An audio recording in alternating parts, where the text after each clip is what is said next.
It's day 3 of our live coverage of Xbox Gamescom 2024, and there's so many games to talk about, Charlie, so let's dive in. Let's get stuck in. We have games on games on games on games, including Metaphor Refantasio, the newest game from the minds behind Persona 3, 4, and 5. We're going to catch up with the team crafting the game and some of the iconic voices who bring it to life. And then after that, we're going to be discovering what it takes to survive a plague of corrupting souls with Avowed, and then play as damned souls in 33 Immortals, which should be a great time. Sounds like a lovely time, but now it's time to throw it over to Bex with one of the most anticipated games of the year.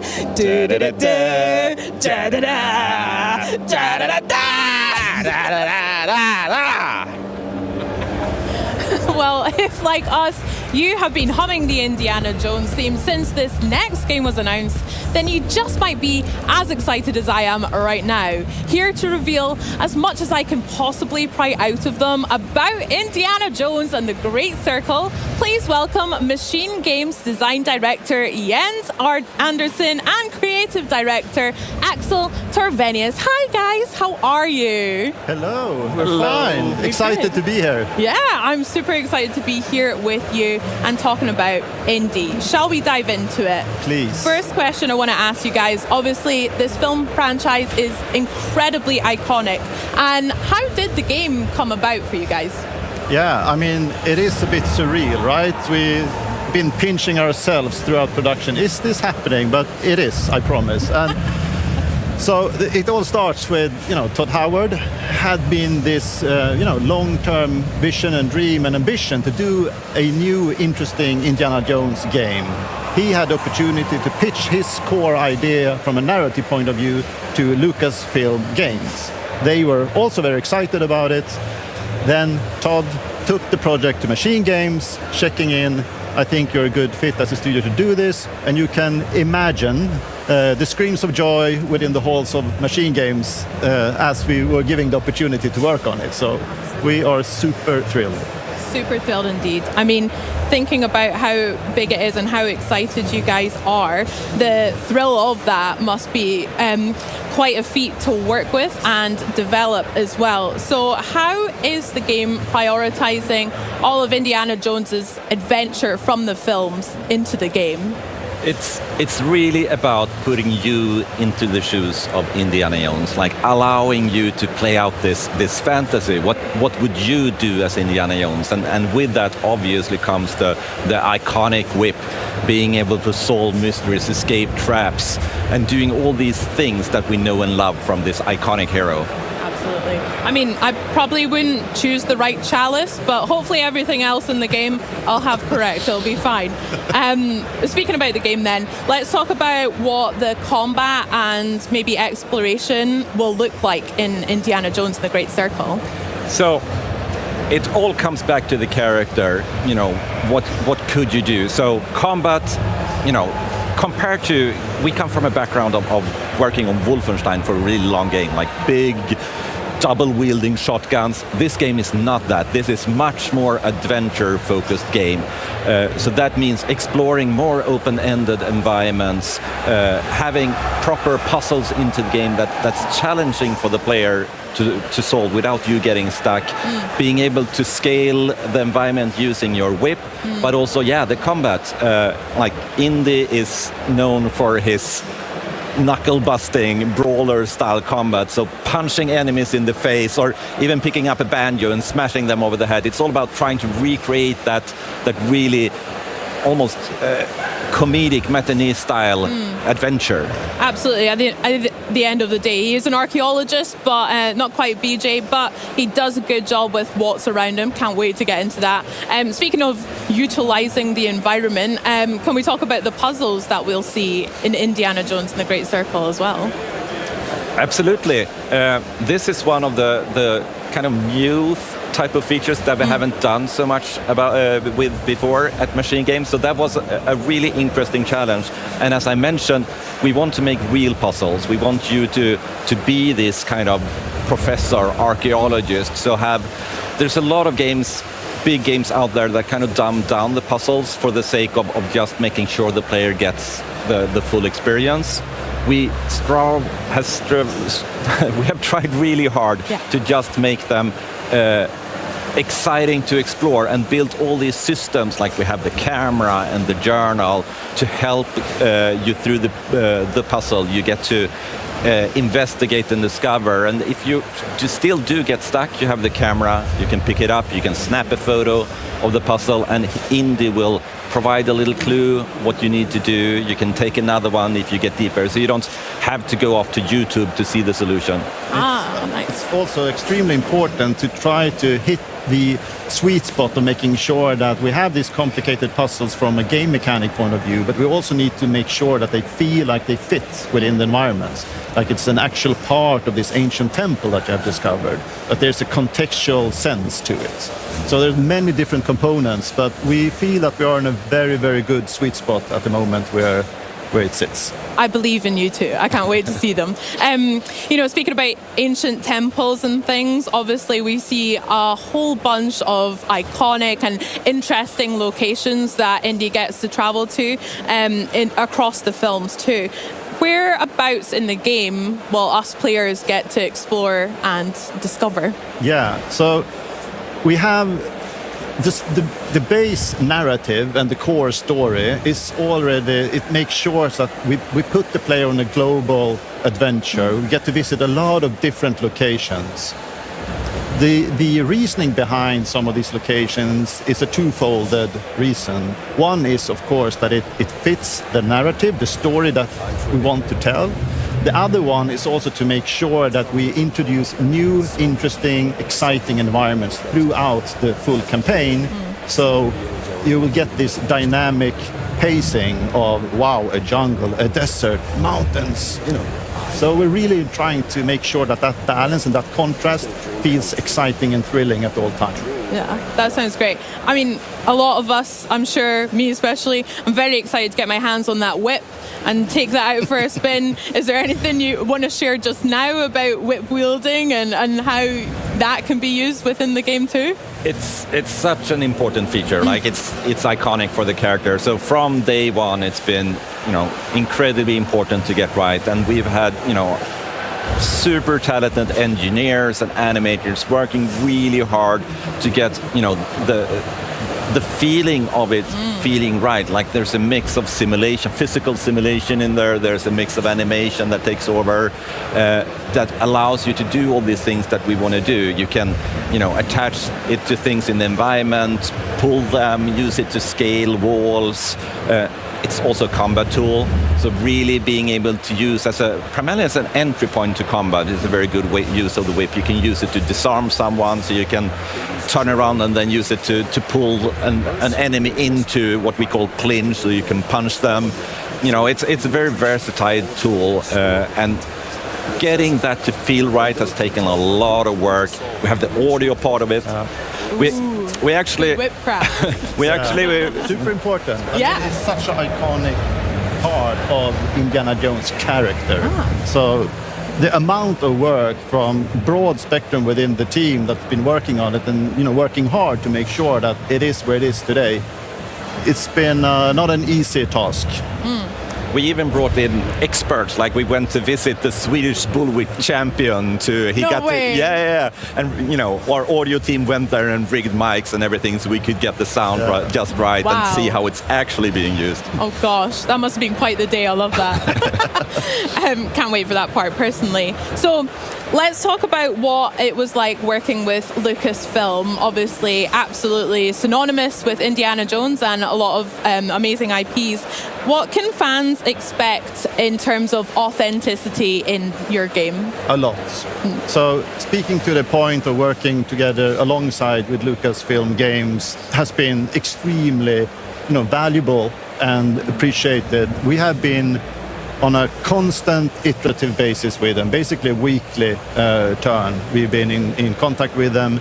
They are the experts of the IP, they are the experts of the franchise. So seeking their guidance sometimes and making sure that we are on the right path has been invaluable and a really good experience. And speaking to what fans can expect, there are two sides to that. For people that are fans of the franchise and fans of Indiana Jones, this is absolutely your fix. This is your Indiana Jones fix, right? But when it comes to and it's might sound weird. There are people out there that do not know who Indiana Jones is. We are capturing them also, because at the heart and at the core of Indiana Jones and the franchise is a fantastic world of deep narrative and a great adventure. So there is something for everyone in there. Amazing. I can't wait. That sounds so good. Well, guys, I would love to know if there are any parts of the film that you also emulate in the game, or if you could maybe share us a little bit of Easter eggs if you have any. Well, it wouldn't be a proper Easter egg if we spoiled it ahead of launch, so you have to play it for yourself. But as Axel said, there's a wealth of indie trivia and lots of really cool things to discover in the game. So if you know type thing. You will not be disappointed if you're into that. Amazing. Well, guys, thank you so much for chatting with me today. Finally, last question. When can we get our hands on Indiana Jones and the Great Circle? December 9th. Okay, Christmas wish list sorted then. Very good and very nice. Jens, Axel, thank you so much. Enjoy the rest of your Gamescom. It's been such a pleasure chatting all things indie. I shall don my hat now as well. I think that's only right. And remember, you can pre-order your copy of Indiana Jones and the Great Circle ready for December 9th. Excitement has been building for this next RPG since it was announced back in 2016. Now, this brainchild of some of the minds behind the Persona series is nearly ready to launch. Enjoy this look at Metaphor Re-Fantasio.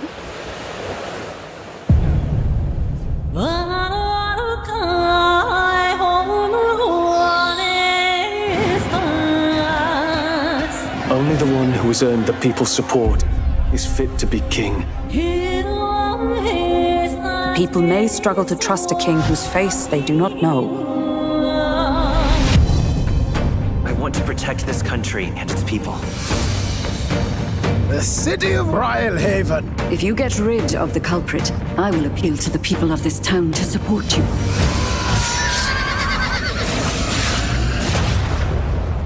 More public support, bigger face on the rock. Traveling from one nation to another, well, there's all sorts of life-threatening danger on the way.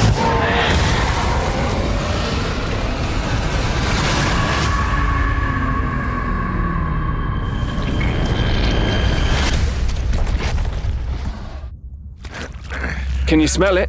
There's change in the air. Looks like we've got Sanctifex Forden in the lead, and Count Luis hot on his trail.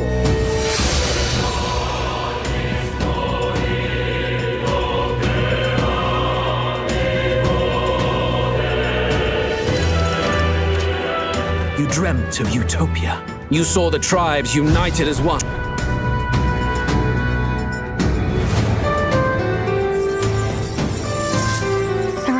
People in the crowd who have never supported you. How are you going to respond to them?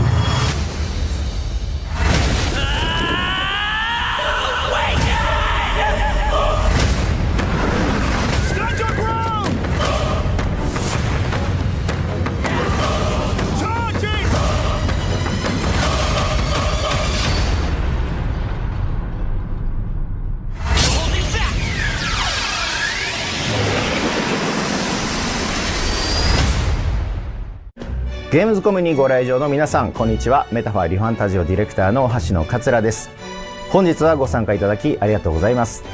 ただいま2024年10月11日の世界同時リリースに向けて最終調整に挑んでおり、現地へ行くことができずとても残念です。今日私からこれまで皆さんからいただいている応援コメントや感想とともに本作の魅力をいくつかご紹介させていただきます。まずは皆様にご注目いただいている本作のあらすじについてです。メタファーは本作の舞台であるユークロニア王国の王が殺されるところから物語が始まります。この世界では王族や権威のある人物が王になることが主流でしたが、突如国民から最も人気を得た人物が次の王になることができるという王選挙魔法が発動され、物語が大きく進んでいきます。現代風に言えば選挙のようなものでしょうか。主人公は王を目指し旅をします。いろいろな場所に赴き、さまざまな人々と出会い成長を重ねます。もちろん主人公以外にもさまざまな種族の人物が立候補します。一番人気になれば誰でも王になれるわけですから、とんでもない公約を掲げる人も出てきますし、ユニークな戦いや騒動が繰り広げられることになります。選挙をめぐる物語をぜひゲームの中で体験してみてください。次にユーザーの皆様からは、主人公が王を目指す道中で楽しめる旅体験への高い関心を寄せていただいています。今作はさまざまな経験や出会いが主人公の王の資質を成長させます。どんな行動も無駄にはならず、主人公の成長につながる、これは非常に重要なポイントです。凱旋車での移動の最中、仲間とチェスのようなゲームを楽しむこんな何気ない仲間との交流からも、主人公は王に一歩近づくことになります。また舞台であるユークロニア王国のさまざまなロケーションにも多くのご注目をいただいています。旅の道中で訪れる街や雄大な自然では、多彩なアクティビティを体験することができます。モンスター退治のサブクエストはもちろん、ある街ではクリフダイビングを楽しむことも可能です。メインストーリーを進めると後から開放されるアクティビティもありますので、プレイヤーの皆さんはぜひいろいろな場所を巡っていただけると嬉しいです。それらゲームの中での選択一つ一つが仲間たちとの絆を育み、主人公の成長につながります。どのような日々を過ごすのかはプレイヤーの皆さん次第です。さまざまな楽しみ方ができるようこだわって作っていますので、ぜひ楽しみにお待ちいただけると幸いです。そして予約購入をしていただくと、冒険をより楽しむための豪華な特典がゲットできますので、ぜひ事前予約をしてください。最後に本作の特徴を一つお話しします。メタファーでは会話中、プレイヤーが選んだ選択肢を主人公がボイス付きで喋ります。これは私がこれまでに作ってきたペルソナ5などの作品よりもさらに主人公に個性を与えたかったためです。プレイしていくうちに親近感と愛着が増していただけるようこだわって作りました。ぜひ新たな主人公を愛していただけると大変嬉しく思います。それでは Xbox チームにお戻しします。ありがとうございました。We've just heard from the developers. Now let's meet some of the voices of Metaphor Refantasio. Joining me now are Kristen Atherton and Stuart Clark. Thanks so much for joining us here at Gamescom. How are you finding it so far? Oh, mate, it's been overwhelming in the best possible way. Like, I've never been to an event like this, which it's like gaming theme park. Yeah. Do you know what I mean? Like every area is themed. I'm looking at the World of Warcraft section now, and it's just like, it looks like this themed attraction. People are queuing. They've got incredible rides. There's games. Like, I just want to go out and explore. Like, as soon as this is done, I just want to go and I want to find some cool things to go experience. I mean, you walk in for the first time and it's just, you almost want to just stand and take it in. It's just a spectacle. Yeah. And people walking around in costumes, you know, I want to stop every single person and go, you look incredible. Wait, you look incredible. It's such a wonderful atmosphere. We're having such a brilliant time. Yeah, it's one of the best things, just wandering around the booth, seeing all the games. But let's talk about your game, because both of you play some incredible characters, right, in the game.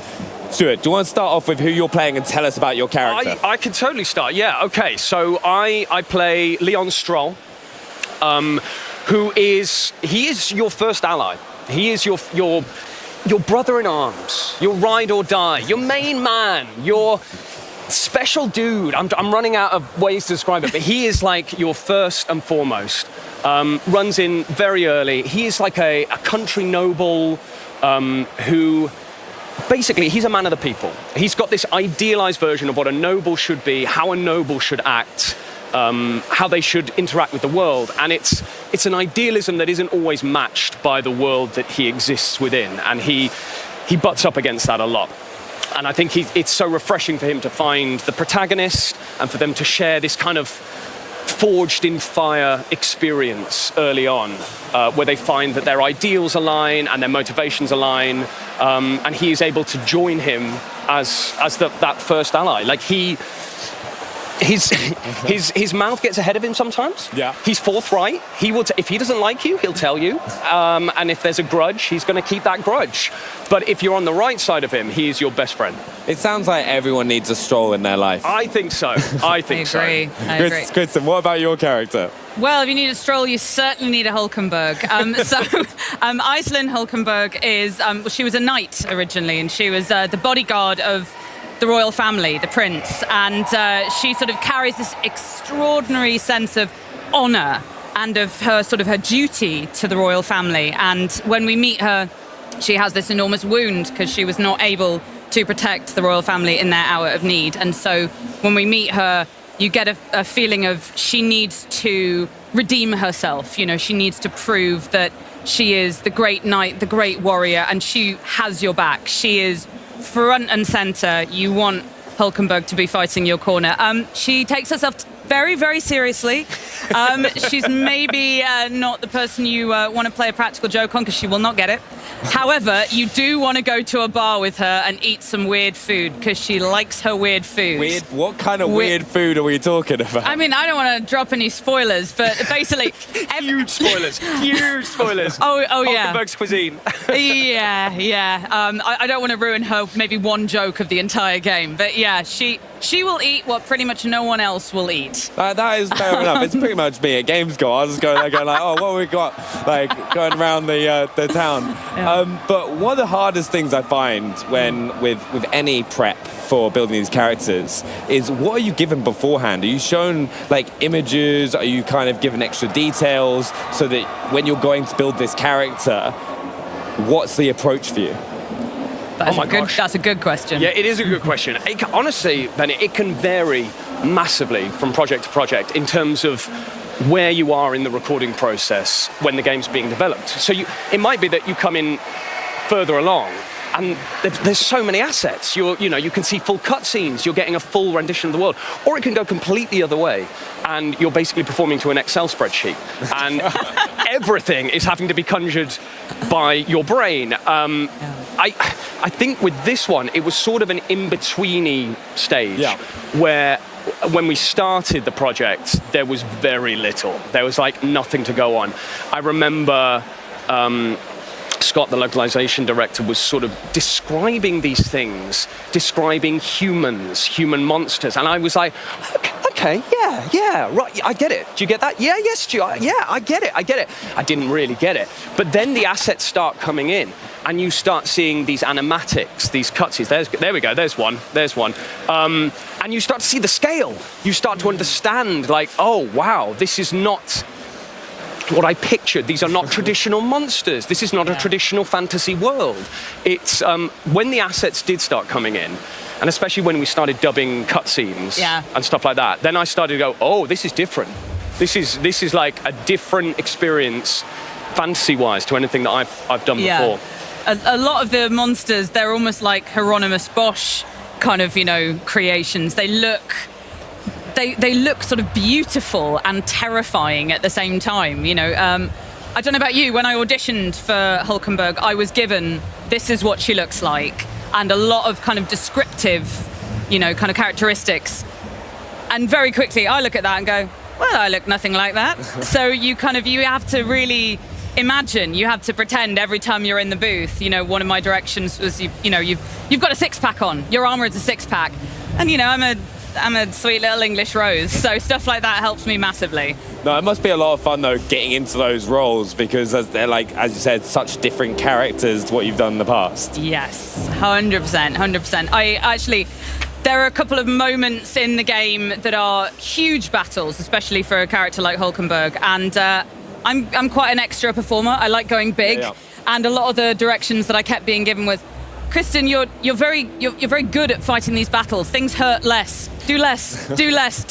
There are a couple of moments, again, I don't want to spoil, big dramatic moments where I was screaming, and the performance directors are going, Kristen, less. It's always said though, it's better to go less than be like, oh, more. Because 100%. That's what one of the things I've always seen is like, if you've got more, you can kind of like take that step back and kind of get what you are after. Yeah, good point. I didn't get any do less direction. So what I'm hearing is that Stroll feels every attack, and he feels it a lot. The Hulkenberg can like take it, and Stroll is like, oh gosh! Badass. Needs work. Also, with it like being a voice recording and going and voice work, when you're going into that and you're kind of prepping to do the recordings, because like even backstage we're doing like little warm-ups in the morning, like with like the whole Xbox team that are doing the hosting, like doing like red lorry, yellow lorry, green lorry, like bite my burger, all this like stupid stuff. Right, is there anything particular you were doing to get yourself into the like kind of like mindset before recording, or like any prep? Less of a vocal exercise, but I'll tell you what I did do throughout the recording process was that the studio was a little bit outside of London, so I always had a train journey to go. And I played through the entire of Xenoblade Chronicles 3 on my Switch because it just got me in that kind of RPG mindset of like listening to other voice actors, enjoying what they're doing, feeling inspired, and getting me in that zone. So that was kind of my prep. It was more of a mental prep of just like getting you into the world of like fantasy, JRPG, that kind of thing. I found that actually really, really helped me. Yeah.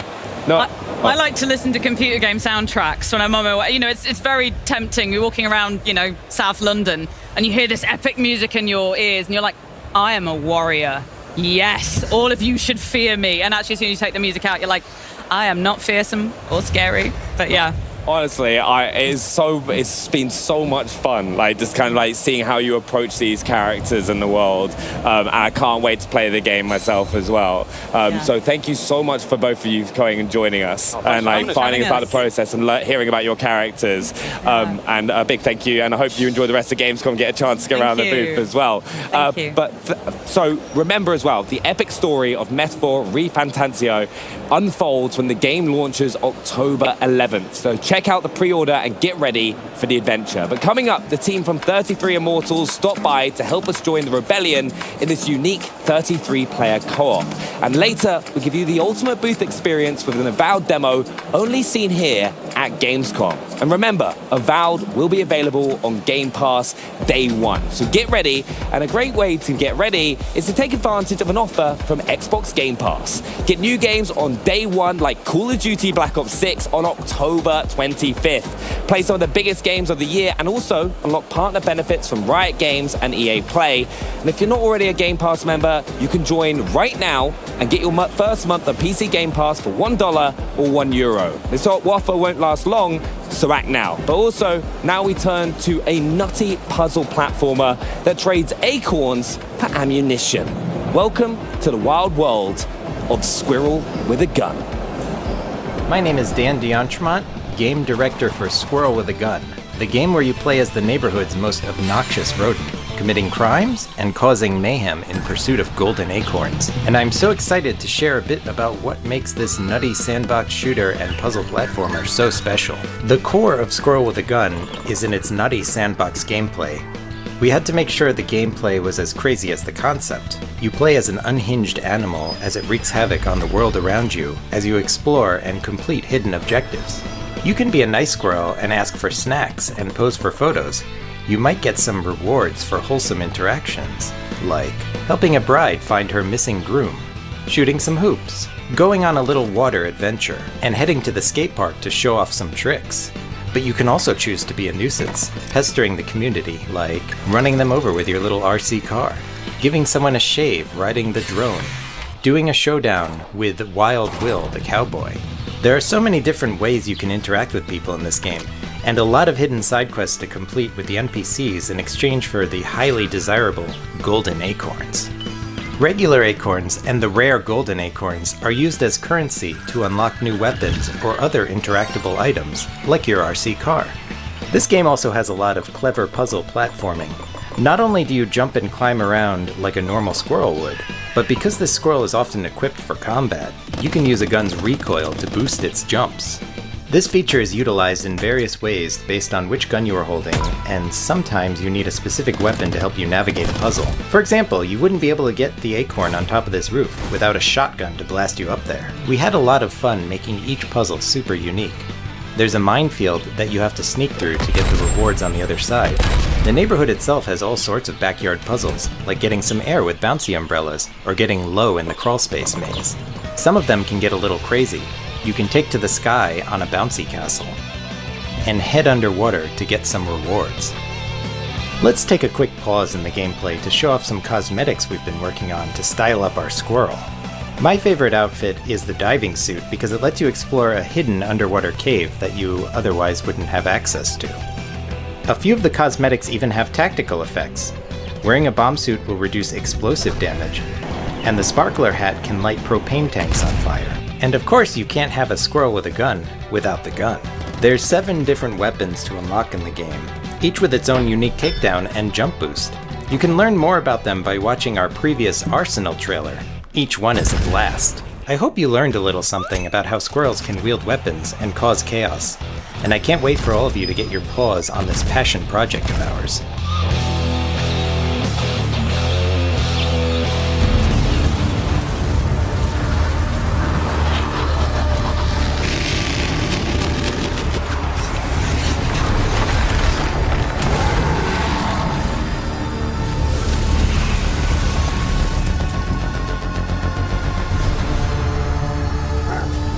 Bosses in Path of Exile 2 come about 2 major ways.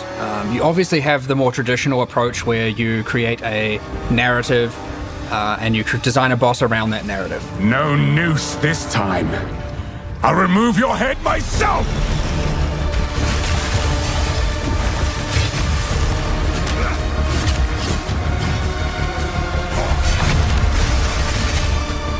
The second way, which I think is something that can be very unique and create some of the more interesting encounters, is letting the creative genius of our artists do what they need to do. They can come up with something completely abstract, and this is how you get some of the most awesome things, because all of a sudden it can be something with 100 tentacles, or 9 limbs, or no limbs, or 1,000 teeth, or none, and obviously things that aren't even in my imagination.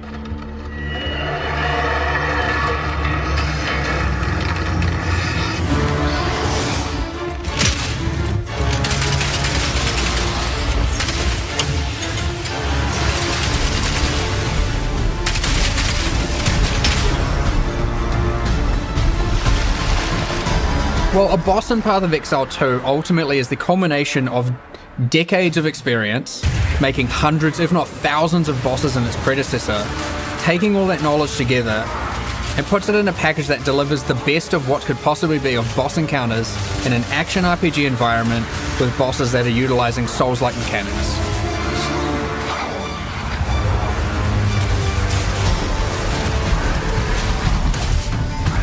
Despite the fact there's over 100 bosses, and more to come, a lot more to come, every single boss fight is completely unique, hand animated from scratch. It is designed from scratch, it is balanced from scratch, and it doesn't reuse a single asset in our library or anything like that.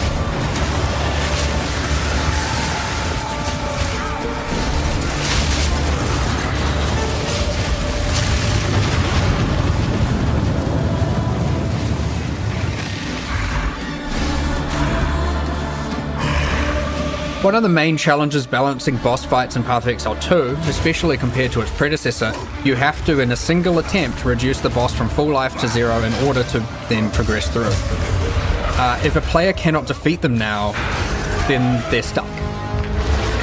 It is very, very important to us that Path of Exile bosses, mechanics, especially around telegraphing, feels fair to the user, as opposed to them being cheated out of something when they happen to die. We want to make sure that hitboxes are accurate, and of course when something hits you, it feels like it hits you. It ultimately makes it feel that much more satisfying when you kill it, and you feel that much more pride when you are able to overcome something difficult, knowing that the game hasn't robbed you of this thing.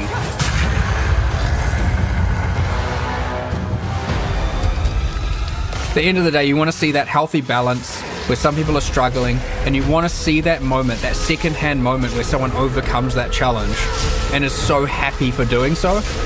And so I'm looking forward to that.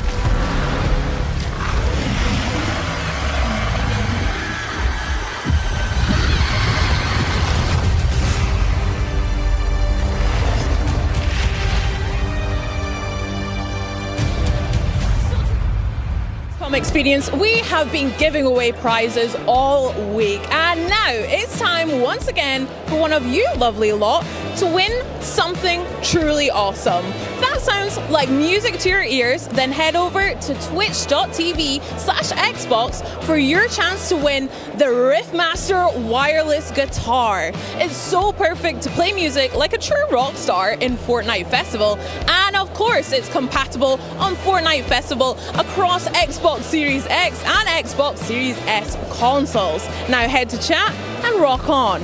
Okay, now it's time to catch up with the minds behind Wu Chang Fallen Feathers and take a look at a never before seen piece about the inspiration behind this epic title. 大家好，我是林哲科技的创始人之一，也是明末冤虚之语的制作人夏世元。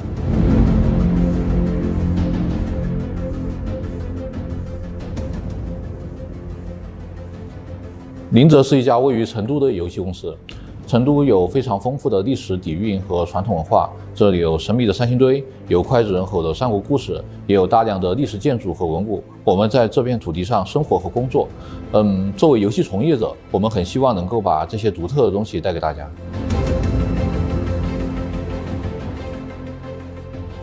游戏的故事背景设定在明朝末年的1647年，张献忠刚死，川蜀地区正迎来他最黑暗的时期。由于战乱和羽化病的出现，这个地区就变得非常的险恶。我们为羽化病撰写了属于他自己的架空历史，从蜀王杜宇时代起，经历了汉唐、宋末以至明末。每逢战乱的时候，羽化病就会出现。我们把这些信息分散到了游戏的只言片语当中，以及游戏的场景叙事当中，力求拉近这个架空世界和玩家之间的距离。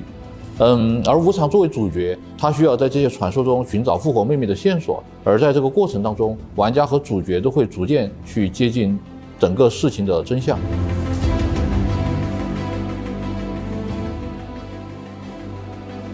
明朝末年在四川地区的战乱、瘟疫的混乱和这种破败的背景，其实和我们的游戏类型是极为契合的。我们希望把更多诸如胡金铨武侠电影的质感和这种黑暗的背景做结合，利用这种强烈的冲突去创造出独特的美术氛围。在这种美术的基调之上，我们就可以通过更多的非线性的关卡设计，或者说是包括一些垂直的关卡设计，去增强冲击力，然后去做更多的场景叙事，营造一种故事感，让玩家能够在体验游戏的时候沉浸其中，或者说是让玩家在游戏中每走的一步路都能够感觉到这个世界是活着的。当然，明末作为一款架空世界的游戏，我们依然希望能够给玩家呈现一个具有明末特色的游戏体验。为了实现这一点，玩家将在游戏中邂逅大量历史中存在的或大或小的人物，比如像张献忠及其4大义子，拉近玩家和传说之间的距离。通过这种大背景下人的抉择，去展现人性中的光明面，把更多关于传统武侠的概念的思考留给玩家。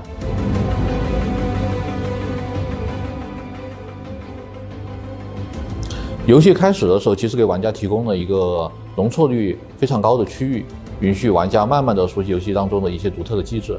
玩家会跟随无常的视角，发现自己回到了阔别已久的故乡。玩家需要帮助无常去寻找失去的记忆，与游戏中遇到的各种各样的角色进行对话互动。但是在前期，玩家可能不会意识到，前期的每一个抉择其实都是非常关键的。游戏前期其实，为接下来的旅程制造了大量的悬念和铺垫。我们相信这会勾起玩家的好奇心。随着游戏剧情的深入，特别是到了游戏的后期，玩家会产生一种恍然大悟的感觉。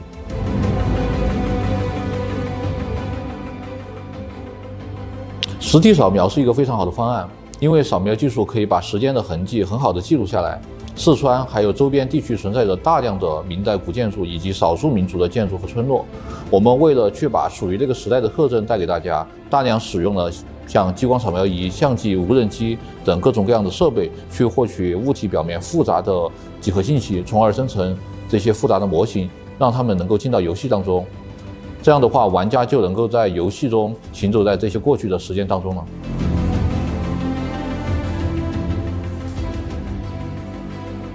战斗方面，我们为了做出一些自己的东西，从电影和传统武术中吸取了大量的灵感，设计了很多武器和流派机制，让游戏的核心战斗在不偏离本味的基础之上，能够更加的具有动作性和策略性。比如我们的双刀就借鉴了武侠电影，双刀的部分招式在和对方拼刀的过程当中，能够偏斜对方大部分的伤害，并且造成伤害。但是如果这个时候玩家的体质太弱，那么则无法续航。所以说这个时候一般会选择一些 T 技作为组合去弥补核心机制的不足，进而这种不同的搭配就会造成玩家各种各样的 build。我个人其实比较关注玩家在战斗中和怪物的交互和反馈机制，所以说在战斗系统的核心设计方面，我们强化了战斗方式的多样性和策略性，针对不同的招式，应该说是针对不同的怪物的招式设计了更多的解法，力求丰富玩家的战斗体验。武术指导在参与项目的过程中，会根据游戏的动作去进行包装，然后最终确保效果是符合预期的。我们的动画师将根据武术指导的设计再进行2次调整和制作，这样最终游戏的动作就可以在游戏性和观赏性中间取得一个比较好的平衡。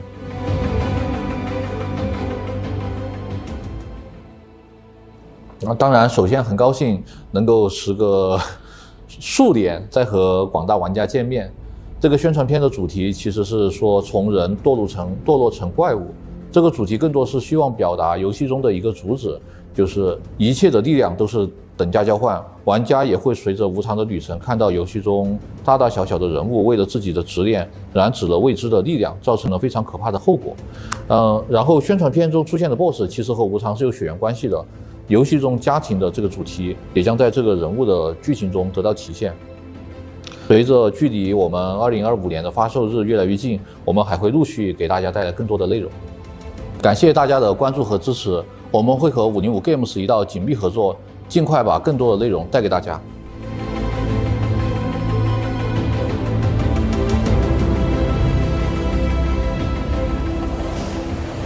It was one of our favorite titles when it was announced last year, and now it continues to make headlines in the run-up to release. Here with what fans can expect from 33 Immortals, we have Thunder Lotus producer Nicolas Godin. Bienvenue à la Gamescom. Ah, Ça va? merci, ça va très bien. Thank you very much. Gamescom is awesome. Your booth is awesome.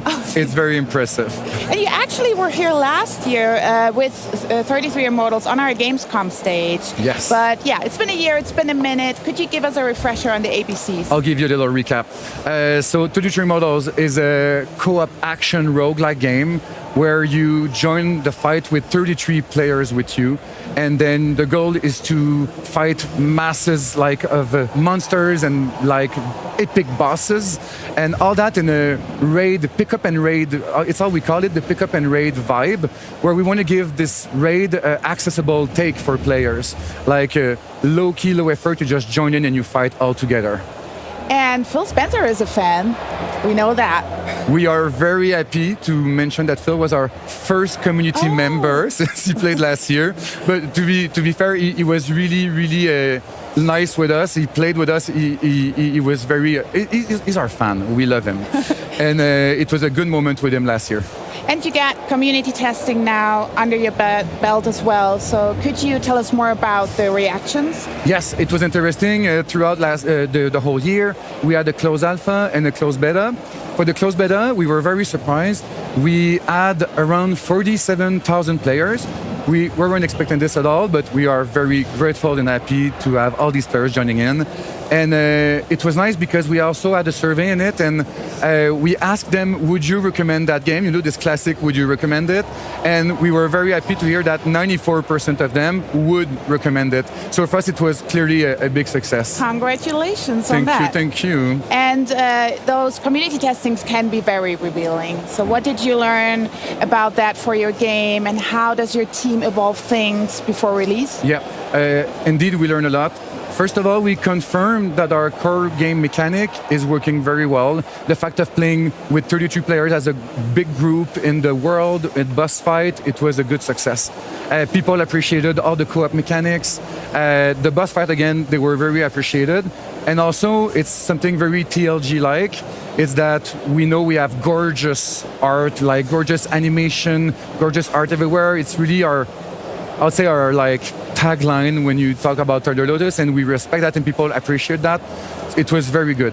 On the other end, we also had tons of feedback, and that was good because we needed feedback, obviously. And we know that we have to still work on the combat. The combat is such a big thing in our game. We want to make it more snappy. We're also going to work on some like tutorials at the beginning to make it more clear for players.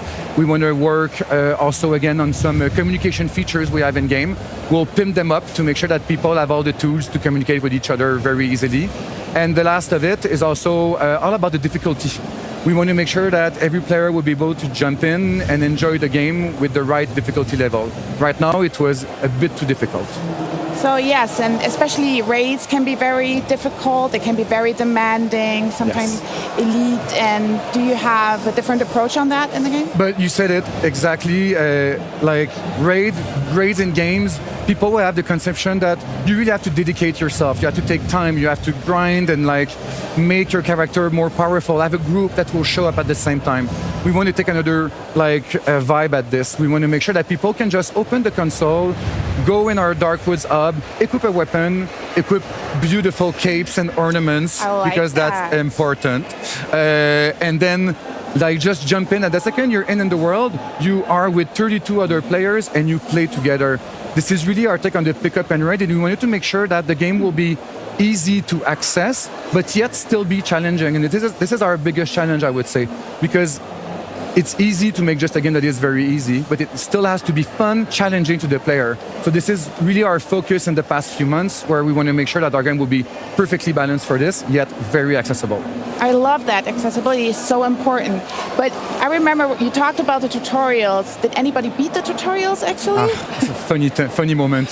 So we know that at our tutorials, we have this kind of torture chamber where you have to die. We want you to die to just stop this and go to the yeah, it's like you can keep going. But someone was able to just survive the whole thing. And it was very impressive to see this. Some people are very dedicated, and props to these players because we love them a lot. But he did manage to die at some point, I guess, otherwise he wouldn't keep going in the game, but that's it. We have very dedicated players for this, and he made it. I love that story. So he made the impossible possible. Every players will always show us that everything is possible. But you also got something new coming up, a new realm. Can you tell us more about that? Yes, exact. So in the closed beta, we introduced a new world, which is about Purgatorio. So right now, just as a little reminder, when you join the game, you start in Inferno. This is where you'll play with 32 players. And then when you join Purgatorio, it's a smaller zone, so it's 22 players, and it's going to be it's going to be way much more rough. It's more challenging and demanding. In terms of the area, it looks very different. There's a lot of like ashes everywhere. It's clearly another mood. A lot of like monastery and like abandoned places everywhere. But the biggest thing about Purgatorio is the fact that the monsters are all different. In Inferno, we have a roster of monster with variation. In Purgatorio, we have a whole different monster like roster. And what's cool with them is that we introduce more co-op mechanic between them. So we have monsters that are able to heal each other. So they can be a pain sometimes in some fights. They have some that can slow players down. They have some that can make other monsters invulnerable for a short time. So we wanted to challenge the player differently to make sure that they will use all the roles of the different weapons in an efficient way and just challenge them in a different way with the other world. So a lot of diversity, a lot to explore and watch out for, definitely. Yes, exact. And by the way, please know that they are support, but they will still hurt you because yes, it's about dying again. I see what the whole thing is about your game. We're very sorry. We talked about the beta moments ago. Will some of those insiders see evolution in the game? Yes, and what's nice is that when you play a zone, you have access to a big boss fight at the end. Inferno was a Lucifer boss fight, which was very exciting. And for Purgatorio, we go with an Adam and Eve fight in the Garden of Eden. we weren't sure to push it out, but the goal was to have feedback on the gameplay. So when we put it out, it was very rough. It was all pink and placeholder with rough animations, and it was very fine with us because we wanted feedback on gameplay, which we did. And then right now we are working a lot to make sure that all the official assets for Adam and Eve will be like completely done, and we'll have tons of more info about the fight soon. But they're gonna look great. Animation will be done. VFX will be done. It's gonna be pretty nice. I can really feel that your heart is beating for the community and the feedback. So if anybody else wants to join, how do we keep up with 33 Immortals? Well, the team is very dedicated, so I just want to say a big props, camera. Yes, please. Like team, we love you. We are at Thunder Lotus. The team is like 20 people, and other people at the office always help with us. And really props to you, and props to all the players that help us with these different phases.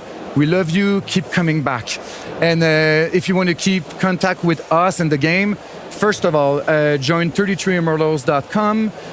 Follow us to have news on newsletter and the different phases that will come in. And also, we also started Xbox Insider playtest on this weekend. It's going to start right now. So for those who are on the Insider ring, please join the fight and have fun with us. Well, hopefully you can enjoy some more of Gamescom. Thank you so much for coming, Nicolas. Thank you very much. Au revoir. Au revoir. Merci. Dankeschön. De rien. Sign up at 33immortals.com to keep an eye out for 33 Immortals coming to Xbox Game Pass day and date. Coming up, we found out the latest from the Space Marine series. Then we've got 2 gameplay presentations you just gotta see. But first, it's the prequel to the fan-favorite real-time tactics series Commandos. Welcome back, everybody, to the Xbox booth. Over 50 titles and experiences means this booth is huge. Yeah, so huge that we had to do a part 2 of our tour. So why don't you show everybody Towerborn, and I'll go find out what else is on the booth. Come on, join me. This is Towerborn, a 4-player co-op game you can enjoy here at the booth. So make sure to bring some friends with you, because there are going to be some amazing boss battles as well. Make sure to check this out. By the way, where's Henry at? Over here, our fans get to experience Microsoft Flight Simulator like a proper pilot. We've got the yoke, we've got the rudder set up. From personal experience, this is definitely the way to play it. And we also brought along World Update 18 and a brand new plane for them to check out. Looks sick. No Xbox games come without Forza Horizon. And we got a new Day 1 announcement with Hide and Seek. Fans at the booth can already play this new mode. And they can also check the latest Nike collab. Fans at home can play the latest mode on September 10th. Over here is the perfect opportunity for fans of Fallout 76 or that recent TV show to grab a great snap in front of this iconic vault door. But follow me inside because I've got something to show you. Now, the Skyline Valley update's been available for a little bit of time, but here at Gamescom is their first chance to playtest the upcoming update, Milepost Zero. Welcome to the Here to Help Accessibility Desk. We are dedicated to have you all play. Whether on our broadcast or around the booth, we have multi-language interpreters. We have wheelchair accessible ramps and also stuff to set up the Xbox Adaptive Set. We have the World of Warcraft booth with a great VR wheelchair experience, so make sure to check this out. We have great audio descriptive tours as well. We also show you the new joysticks and make sure to check out and maybe customize your own thumbsticks. Over here we've got the Avowed Theatre experience, which is really cool because our fans get a VIP walkthrough of some never before seen gameplay. Right after that they can also cast some spells and whatever they're doing. Are you ready for the pirate party experience? Then check out the Sea of Thieves booth here at Gamescom. We have a chicken present. You can win some loot.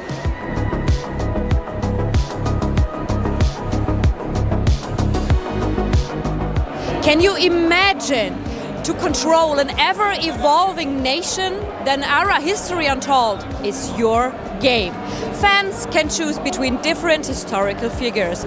You can build and explore, but choose wisely because this world is yours now. Understandably, this next section is so popular I couldn't even get too close to it. We've got the first Starfield expansion, Shattered Space, right next to the first Indiana Jones game since 2011, all wrapped up into one beautiful theatre experience for our fans to see. There's a lot for them to check out behind those walls. Xbox is all about the fans. And at this community hub, you can get up close and personal with your favorite games and even some of the voices of your favorite characters. So make sure to check the schedule, enjoy and have fun at the booth. And no Gamescom would be complete without some swag, and our gear shop has got everything you could ever want across so many of our different franchises. We've got stuff for Fallout, Diablo, World of Warcraft, Call of Duty. I'm going to go fill my bags up, and we'll just see what the rest of the show has in store for us.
And that was Commando's Origin. That's pretty good, didn't it? Sick. Now, to Warhammer 40k Space Marine. Henry, did you know it was released back in 2011? What? Now, 13 years later, Space Marine 2 is nearly ready to make landfall. Here with more, please welcome Saber Interactive's Chief Creative Officer, it's Tim Willits. How you doing, Tim? Thank you for having me. Are you having a good Gamescom so far? This has been a great Gamescom, and the reception on the game has been great. Amazing, wonderful. We got some questions for you. You got the first one in your love. Yeah, I'd like to know, because this is a follow-up to the game that released back then, and knowing that there's quite a following to the Space Marine universe. I mean, the game itself, that the IP that the franchise is based on, has been ongoing for many years. Yeah. What's it like working with a team like Games Workshop to bring something like that to life? Nice. Yes, it's been a great honor for us to work with Games Workshop and to also work on the in the Warhammer 40,000 universe. You know, this universe was created 45 years ago, and the influence that it has had on video games that we've played for decades, I don't think many people realize. You know, working with Games Workshop, you know, we worked hand in hand on the story, the setup, the Space Marine chapters, even like the enemies that you fight. So it was a great collaborative effort. Yeah, no, I can totally imagine. And because of that, with the 45 years, you say, of history, I imagine there's quite a challenge when it comes to making a sequel to a popular game game for core fans who've been with you the whole time, but even trying to entice new folks who, like myself, I haven't played the first Space Marine game. So I'd love to hear a little bit more about, what does this mean for those who have played for ages or maybe uninitiated to 40k? Yes, that's a great question. It was definitely a challenge to create a game that both respected the franchise, respected the fans, but also was approachable enough for people to play it. Now, I know you said you haven't played Space Marine 1. Please don't hurt me, Tim. I'll get round to it. That is totally fine. Yes. Don't worry that, if you haven't played the franchise, jump into Space Marine 2. If you're just a fan of over-the-top, in-your-face action games, this is the game That for you. sounds like a bit of us. Right, that's good. But for the fans that have been there all along the way, they played the originals, how have they helped, your community, basically, in focusing your development team to make sure the sequel is just right for them, too? Yes. The community, the Warhammer 40,000 community is intense. It's millions strong. And they love it, right? They love it. Passionate amount of love, yeah. Yes, and so working with Games Workshop, they have their community team, they have their expert writers, and we have talked to the community. We made sure that we are delivering the game and the experience that really is true to the franchise, and to really make you a true Space Marine, to that power fantasy of being the most badass soldier in the universe. I mean, have you seen the sort of stuff they're up against? It's crazy, right? I was going to say, looking at it, that was going to be my next question, actually, is how is this love and this influence reflected in the action and the pace of the game that we're looking at here? Because this looks, well, you said it's quite intense. It looks really full on. Yeah. Yes. The key to Space Marine 2 is both the complex melee system and the range combat. One of the things that you will see is, Titus has to use everything in his arsenal, from blocks to hits to dodges to grabs to glory kills. Nice. It's really a very visceral, intense, and in your face. Yeah, absolutely. It looks so good. So do all of them have different kind of that up-close melee ability that we just saw as well? I know there are multiple folks you can play. Yes. Yeah. So one of the great things about the game is we have a campaign where you play as Titus, and he has two squad mates whom the computer can play them, or your buddies can play with you. Oh, fun, okay. Yes. Great. And then we have a PvE campaign where you can play as your own Space Marine. Ooh. And you can customize your Space Marine, you can be the chapter that you want, you can upgrade. That's great. And then that also leads to PvP. So you can go head-to-head with other humans playing as Space Marines. Oh, that sounds good. Absolutely. That's a bit of us. I like that. And here's the range stuff that we're seeing here now, yeah. This is the thing, the action is very intense, and at times the number of enemies can get quite overwhelming as well. It's not just about the fact that you're dealing with someone far away, maybe someone up close, because I can deal with one dude. Yeah. I'm fine with that. He's fine with that. Tell me about the for sure. sort of technology you've had to develop to allow for there to be so much going on the screen at once. Yes, so the key critical component of this experience. That was sick. Yes, that is an kidding awesome me? glory We kill. just need to quickly go, nice job, Tim. Like that, Tim.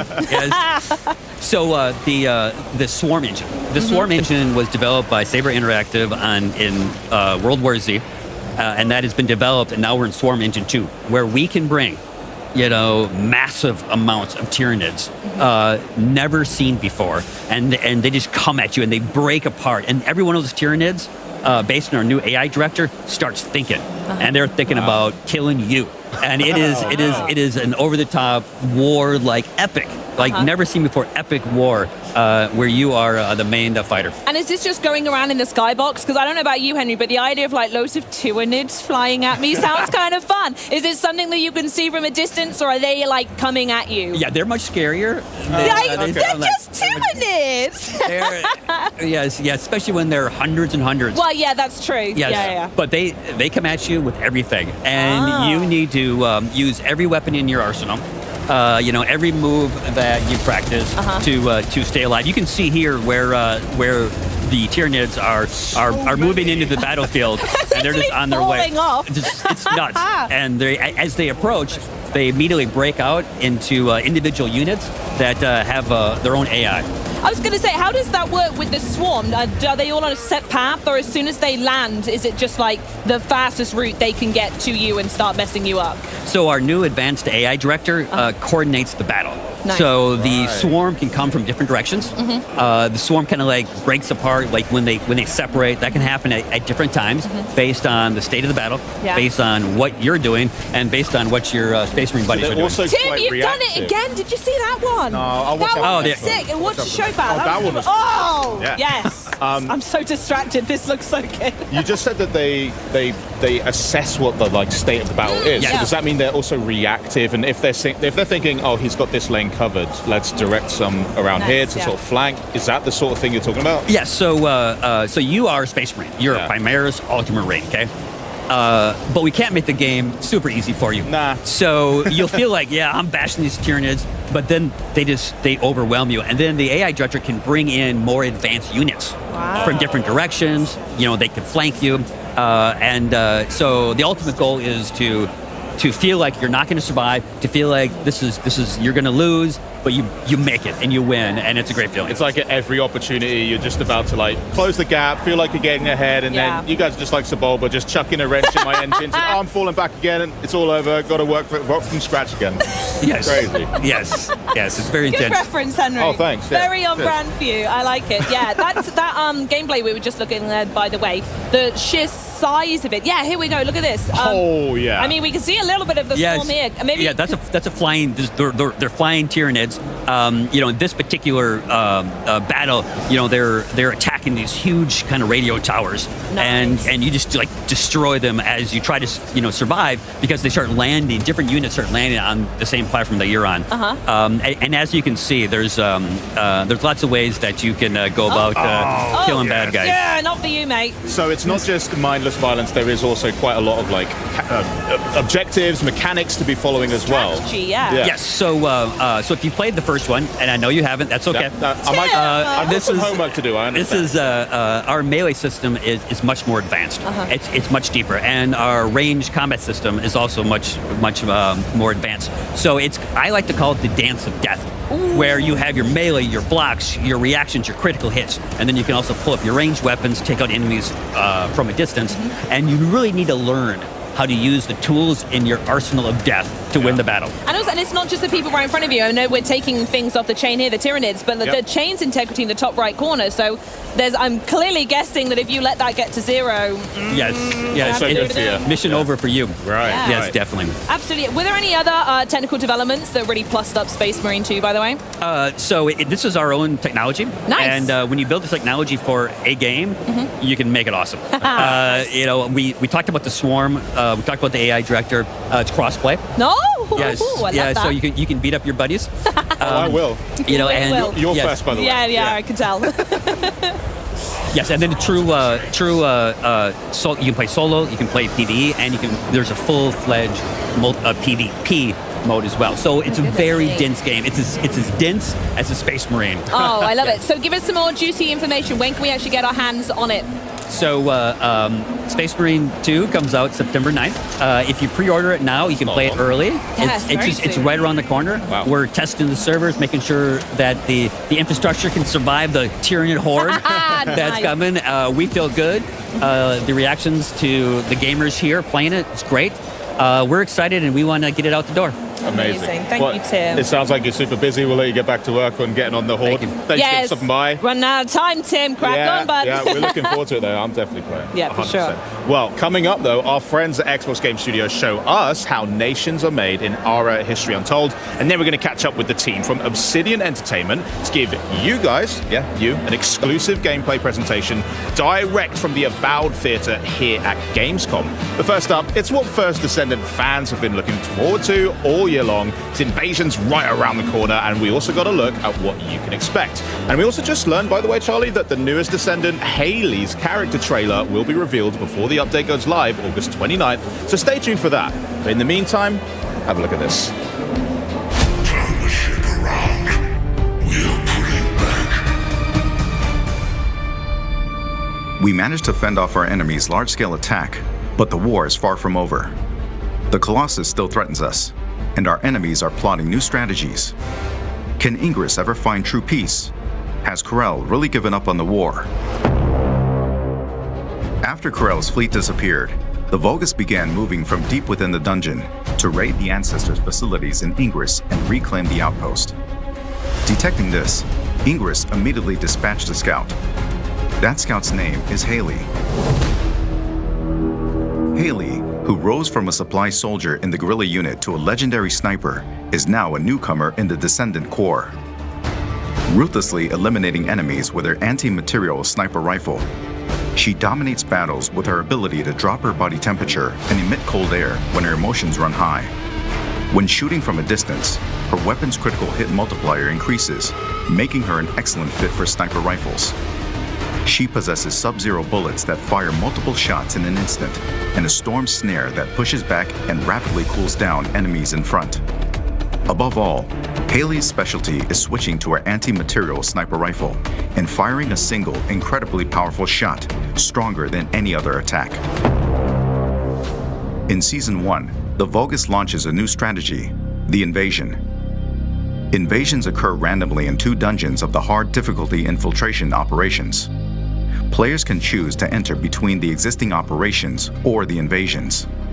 Invasion dungeons are only available for solo play, testing the strength of the Descendants. 3 Vulgus legions will block the Descendants with different defense mechanisms. The quantum field creates an immortal state, impervious to physical attacks. The resonance shatterers cause massive explosions with the energies of Anche and the Iron Heart. The Keeper Tile encryption device maintains a powerful security system. Invasion dungeons present new mechanics that disrupt the Descendants' operations. Solve these enemies' mechanisms and swiftly eliminate them. Invasion dungeons are designed for speed runs, and the faster you clear them, the greater the rewards that await. After coming in contact with the Iron Heart, Descendants experience an Anche resonance phenomenon. This resonance grants the Descendants new powers. It's the season growth inversion reinforcement. Inversion reinforcement is a new growth system that resets at the start of each season. It includes 5 types: hunting, attributes, recovery, survival, and seasons. Through the inversion reinforcement, Descendants gain beneficial effects for progressing through seasonal content, and can also obtain effects that compensate for their weakness. Each season, we plan to tailor and replace the inversion reinforcement effects, providing effects that perfectly fit the seasonal content. In addition to a new Descendant, a new Ultimate Descendant will be introduced in Season 1. Ultimate Freyna, who has evolved Anche's toxicity into a more powerful weapon, will make her debut. In Season 1, you can discover Freyna's exclusive story and uncover the tale behind the name of her skill, Room Zero Trauma. Excava is an assault rifle with powerful versatility. It can be obtained through the Battle Pass and is also available as a free reward. Excava charges voltage when attacking enemies and has a unique effect of firing the charged voltage as an energy grenade. It is a versatile weapon that combines the inherent versatility of an assault rifle with a powerful shot. Frost Watcher is a scout rifle that can be farmed through the Season 1 content. When hitting enemies from long range, it reduces chill resistance and enhances the damage of one's chill skills, making it a perfect fit for Viessa and Haley. If you've prepared a new Descendant, ultimate weapon, and inversion growth, it is now time to face the most powerful Colossus, Deathstalker. Deathstalker lurks in the darkness of the void, targeting the life of Descendants. It is stronger than any Colossus encountered so far. To protect Albion from the threat of Deathstalker, we must once again venture into the void, unravel the mysteries within the darkness, and intercept Deathstalker. The first Descendants first season begins on August 29th with Haley, a new Descendant, Ultimate Freyna, and the new Ultimate Weapons. New episodes, dungeon content, and void intercept battles await you in Albion, Descendants. The first Descendant, Season 1 Invasion. Play for free.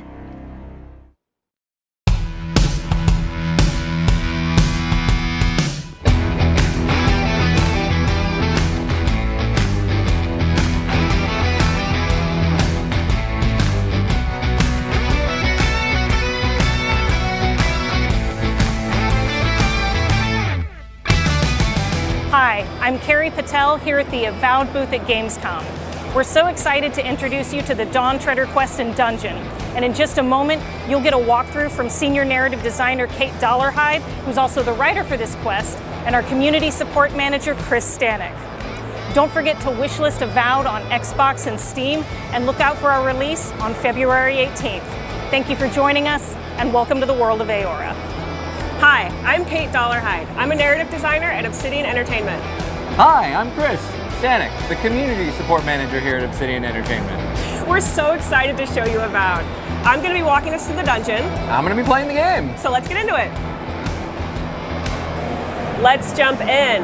All right, so the envoy finds themselves in a dungeon in the first region of the game called Dawnshore. They're searching for an Adherent expedition team that's gone missing. The expedition team was here looking for a holy relic that is supposedly in the keeping of the Oracle of Aethys, a man named Sargamas. And the expedition team hasn't shown up for the last few days, so let's check in with Sargamas and see if he knows what happened to them. I'm sure he knew something. Maybe. Maybe. It has been too long. I had feared I was the last of us, but you... Oh, the very sight of you is a balm for the soul. I am the Oracle Sargamas, servant of the once shining god, he whose light has lately dimmed. What brings you to this sacred space? So you can see at the top here we have an Arcane Scholar background check. That was selected at character creation. When you play the game, you'll have an option of 5 background checks to choose from. We chose Arcane Scholar because we're playing a wizard and it just felt right. But let's check the lore, tooltips, and conversation review feature. All right. Chris, if you wouldn't mind. Of course. Thank you.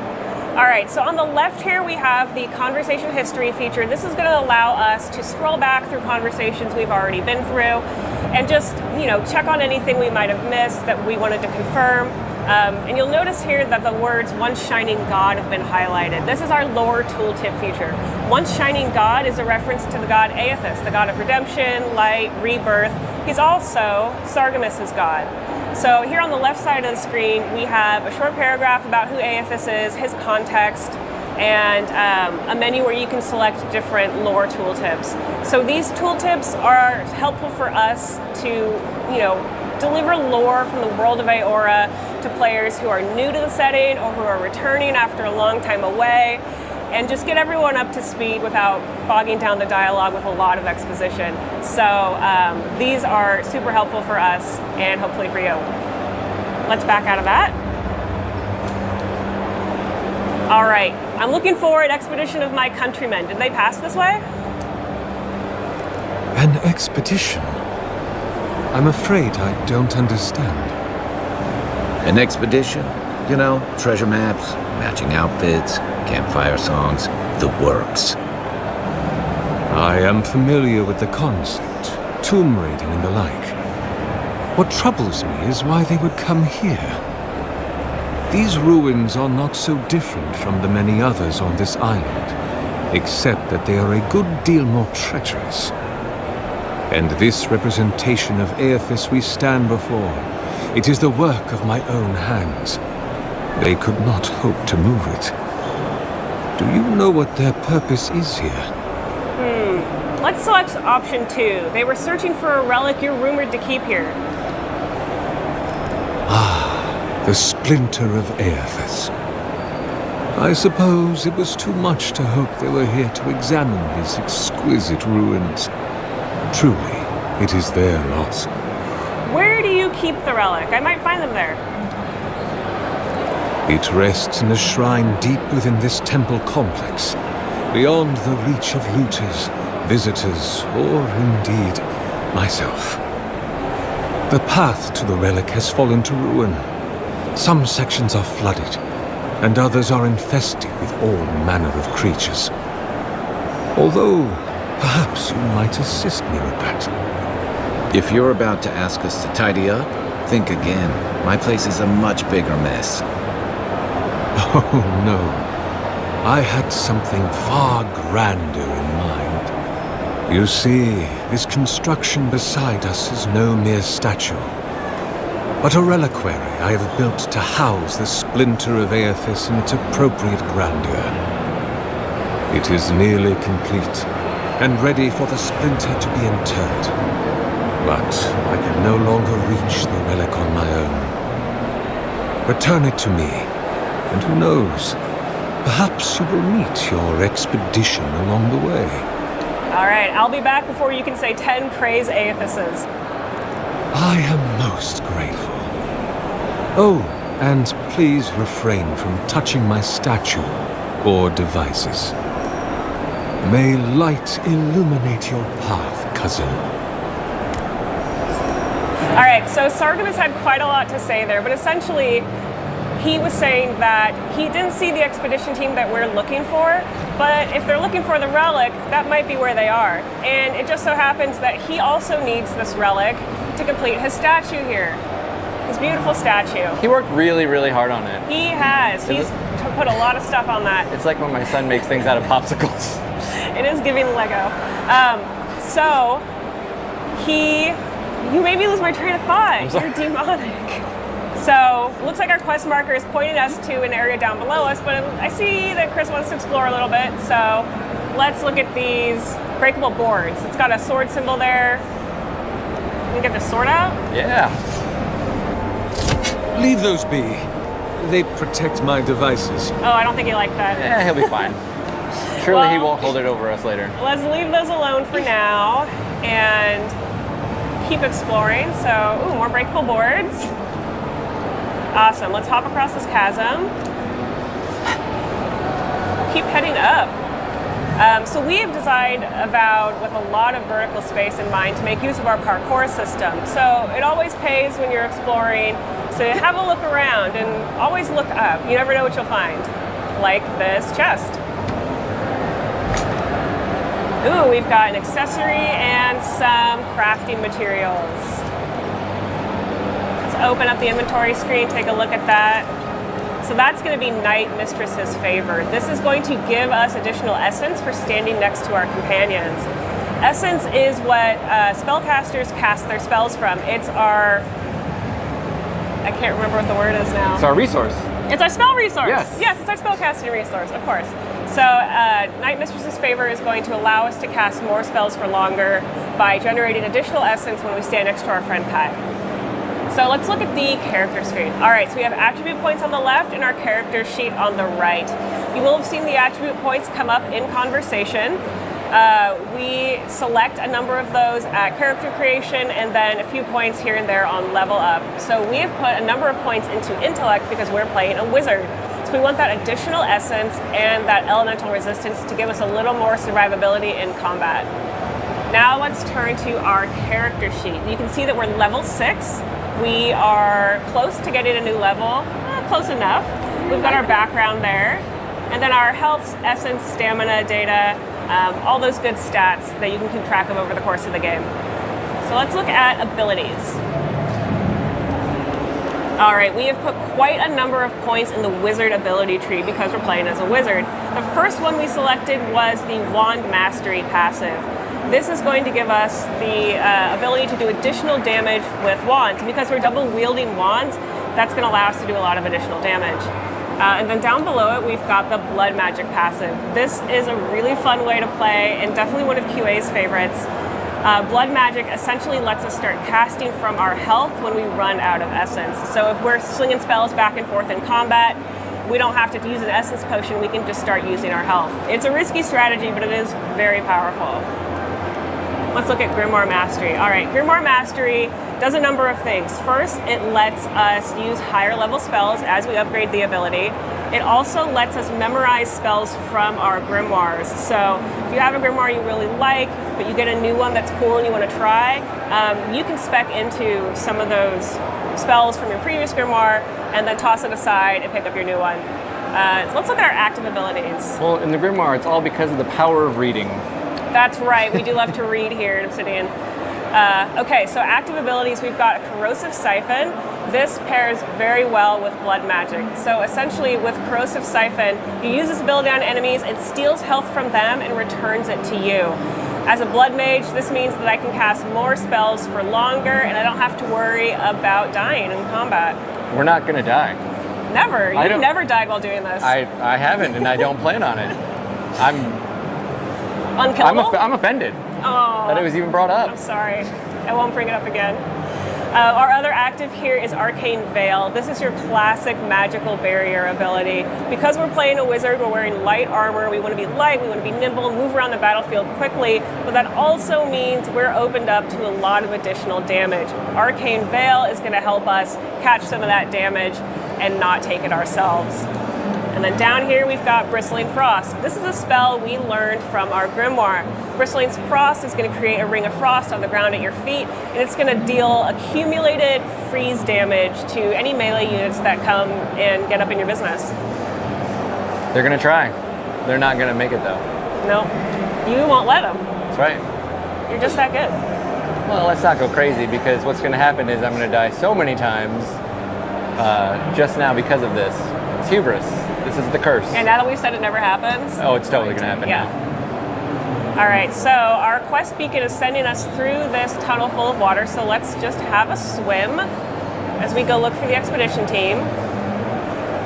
All right, it looks like we're coming into Sargemus's old workshop. We've got some Audra there attached to some wires, a number of animancy devices around.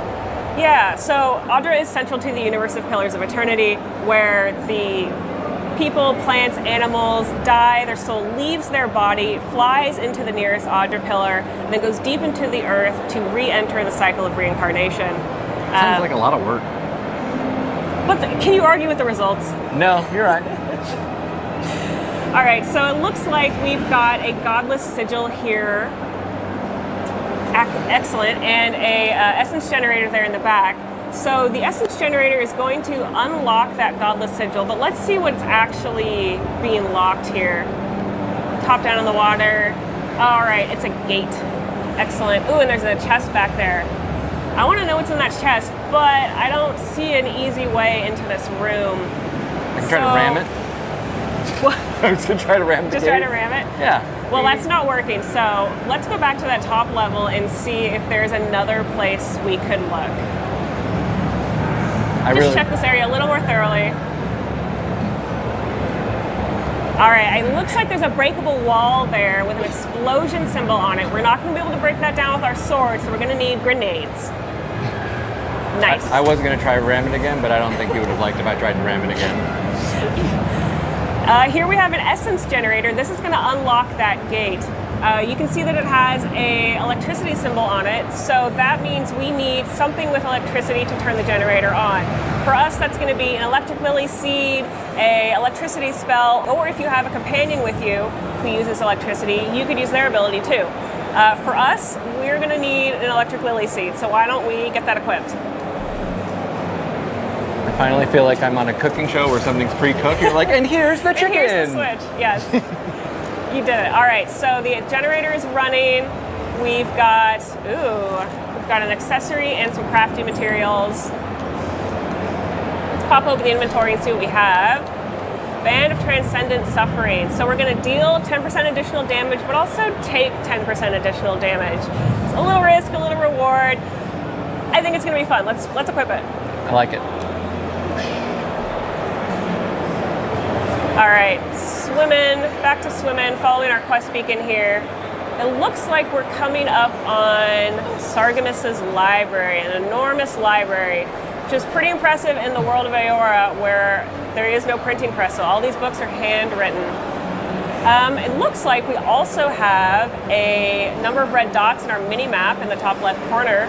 That means there's enemies nearby, so let's deal with these spiders. What do you want to do, Chris? Oh, I'm going to sneak up on them and I'm going to sneak up on them. All right.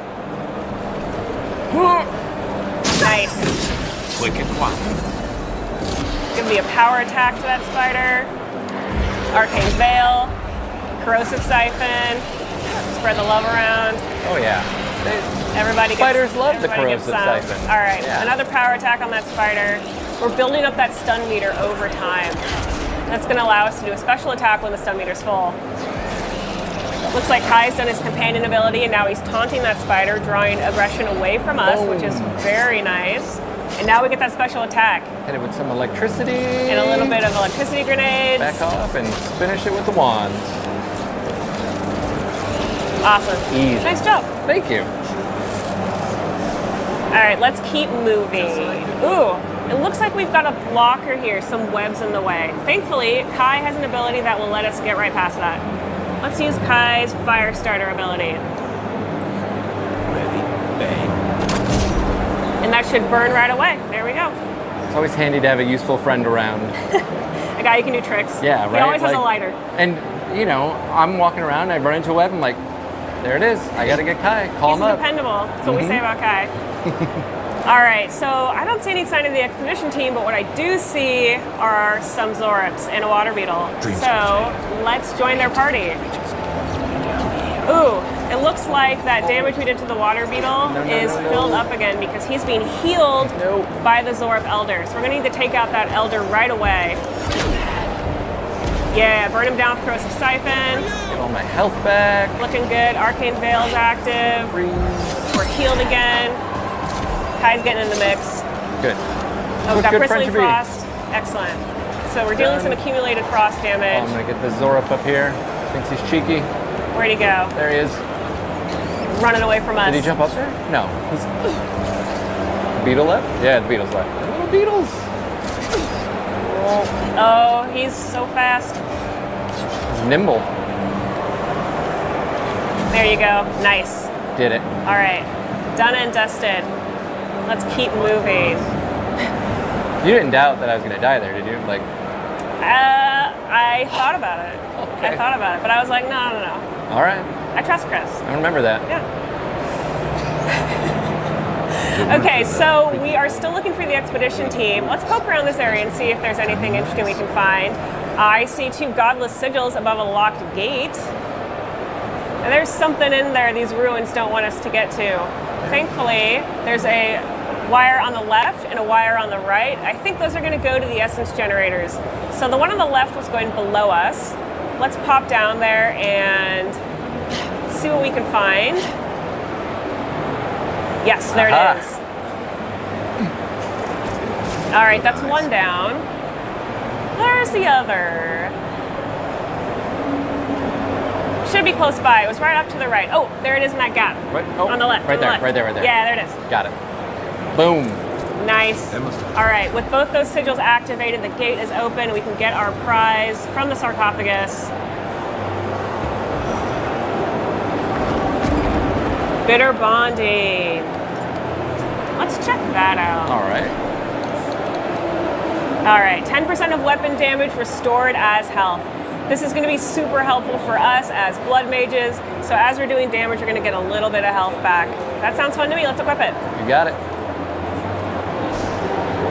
Pardon me, Kai. All right. So I think we're near the relic. We haven't seen the expedition team yet, but we might as well pick up the relic while we're here. There's the relic. It's really shiny. Can't be as easy as just grabbing it. Ooh. But I don't think the ruins liked us taking that relic. So we've had a bit of an earthquake, and it spawned some skeletons. Hello, friends. Hope you're ready for a skeleton fight. Yeah, always ready for a skeleton fight. What they always say about me. Christian, You know, always Chris, ready for a always skeleton. ready for a skeleton fight. There, Oh, Kai's doing Chris. some help for us over here. Excellent. I think we've got some rangers on the left. We should deal with them right away. Yeah, they're going to be no fun. Raining arrows down on us. All right, that's one down. Power attack. Oh, a grenade nice. as he jumped. Nice. That was Like, hit them stylish. with the lightning. Very Is there one stylish. more? Is there another one? I'm being sloppy. Where'd he go? There he is. Oh, it's this guy. Really, That's why. Oh, it's the fighter. Yeah. Yes, absolutely. We got something for him. All right, so he's got a shield, That wasn't which it. means we're going to need to break his defense in order to deal damage to him. That's And why then Chris is using a Kai's- power attack here. Oh. Chris is gonna use Kai's companion ability to hit that skeleton, and he's toast. Now we've got a mini boss, the Godless Executioner. Oof. Try again, try again. Try again. It's okay. He'll get me one day. This guy hits hard, and he has a very extensive range, so we want to stay. He did get me a few We want to times. stay out of his reach. Ooh, it looks like he's being healed. Oh, there's a priest up there. We got to get him right away. We're gonna get you. Arcane Veil active. Corrosive Siphon. Melting you down. No more healing. Melt down that We're done with priest. that. Excellent. All right, now we can finally do some damage to the Godless Executioner. Ooh. Good thing we have Arcane Veil active. All right, we're building up some nice stun. He's taking frost damage. He's frozen now. Maybe he should let it go.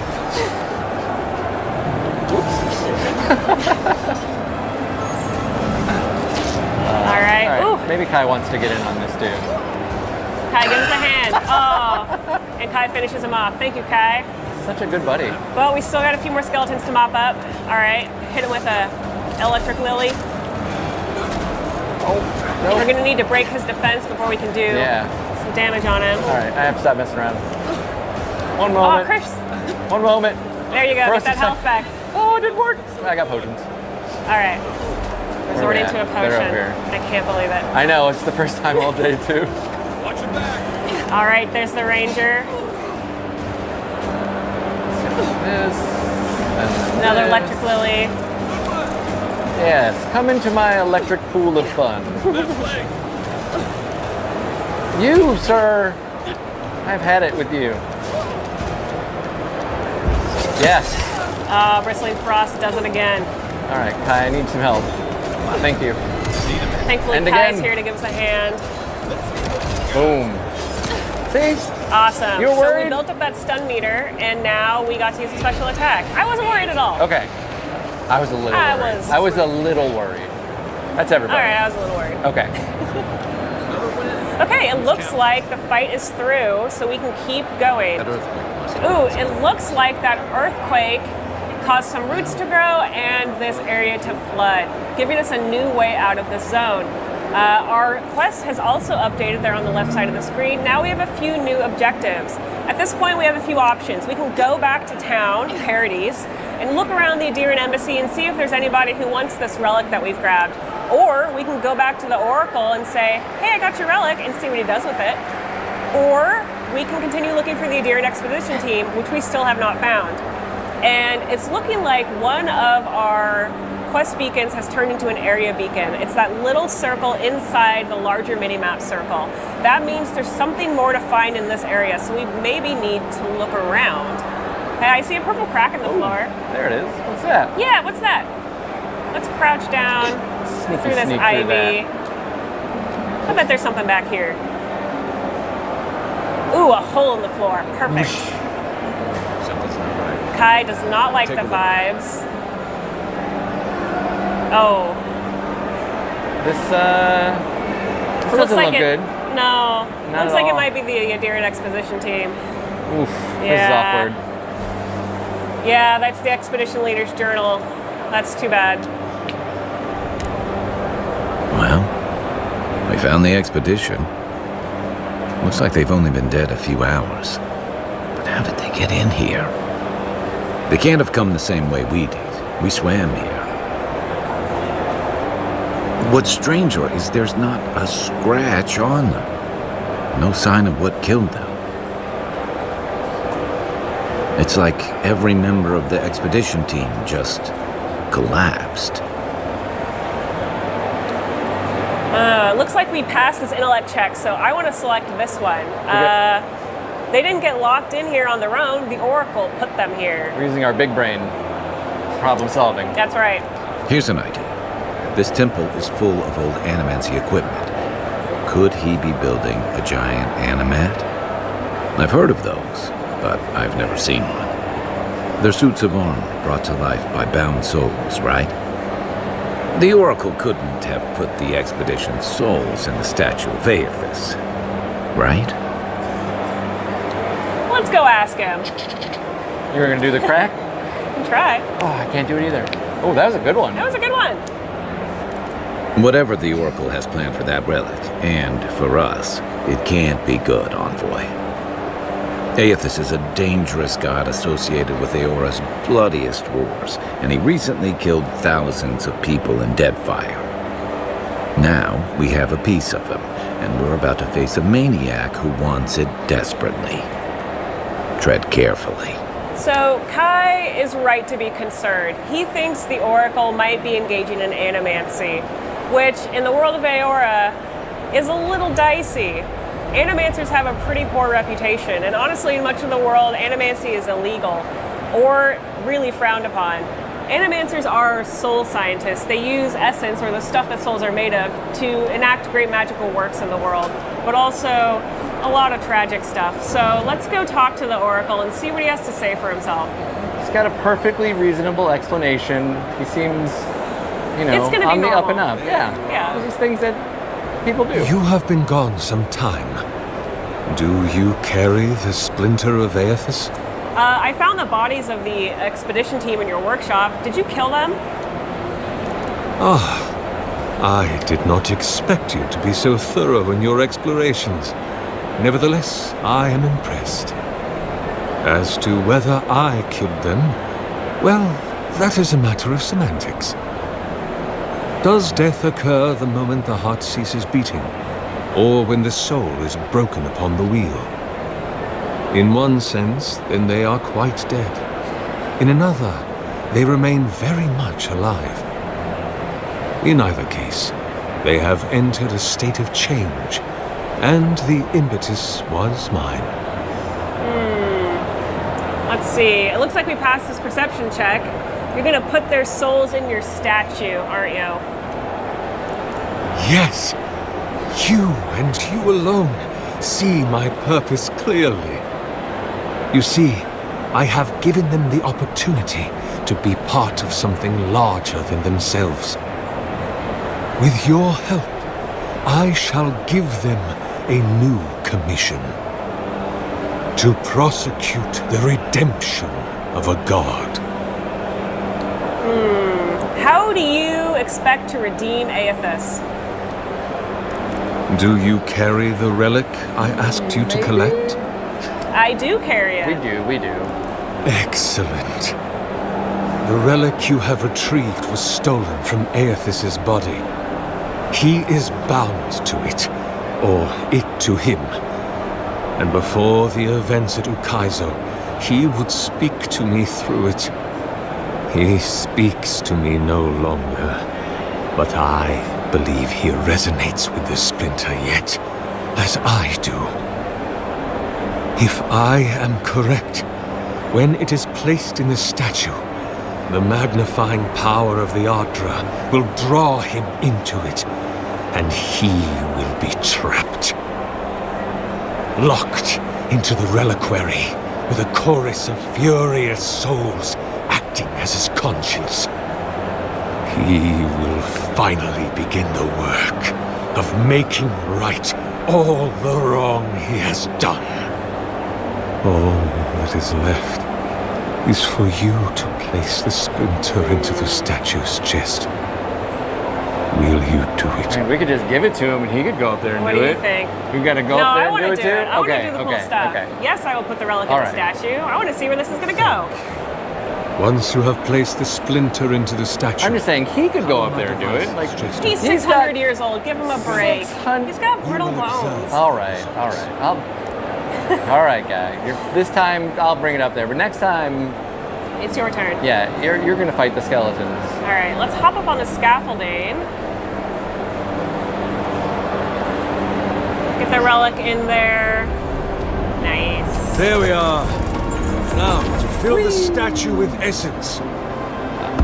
Do me the honor of pulling the lever, just there. And my lord will All right, let's do return it. to face justice.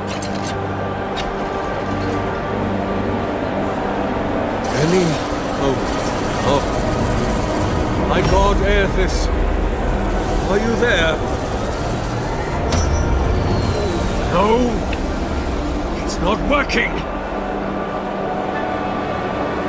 How long was he working on this again? A few years. Oof, this is gonna be awkward conversation. Yeah, let's see what he has to say. My lord Aethys has not returned. Something is missing from my design. Something I did not account for. It must be the chime. Without its ringing, he cannot hear the statue's call. My cousin, will you join my holy work and lend your chime to the cause? So this chime that Sargemus is talking about is unique to godlikes. Only godlikes have a chime. It's what the gods give them before they're born to mark them as their own. As a godlike of Aethys, Sargemus has a chime given to him by Aethys. As a godlike of an unknown god, we also have a chime. So what he's essentially asking us is, will you give up what makes you special and die for my experiment? And at this point, we have a few options. We can say, sure, Sargemus, I would love to die for your statue. Or we can try to convince him that actually he should die. As a godlike of Aethys, Aethys is probably going to want his chime and not mine. Or we can attack him. I kind of want to attack him. You want to attack him? I want to attack him. He's got a glowing sword. I want that sword. Yes, we've been too nice to him today. There's nothing to fear. You won't feel a thing. Give him a moment to get settled. Ooh, he's fast. He is fast. See, he's just acting like he's old. He's not that old. Building up some good stun. I'm a little out of breath. Ooh, I'm out of breath. Sir, please stop. Kai doing some work. I'm no. okay. All right, second wind is activated. Second wind. We're up. See, still not a death. Down but not out. Not a death. Bristling Frost activated. That should do some frost accumulation, Arcane Veil, and Corrosive Siphon. Nice. Kai will take some of the aggro. Kai's using his companion ability. Now he's drawn the aggression. That's going to be really helpful for us. Grenade action. Little power attack, grenade. Boom. Kai gets that. Oh. Perfect. Well done. They'll put that in. Well done. Thank you. Let's loot his body. Yes, definitely. Yeah.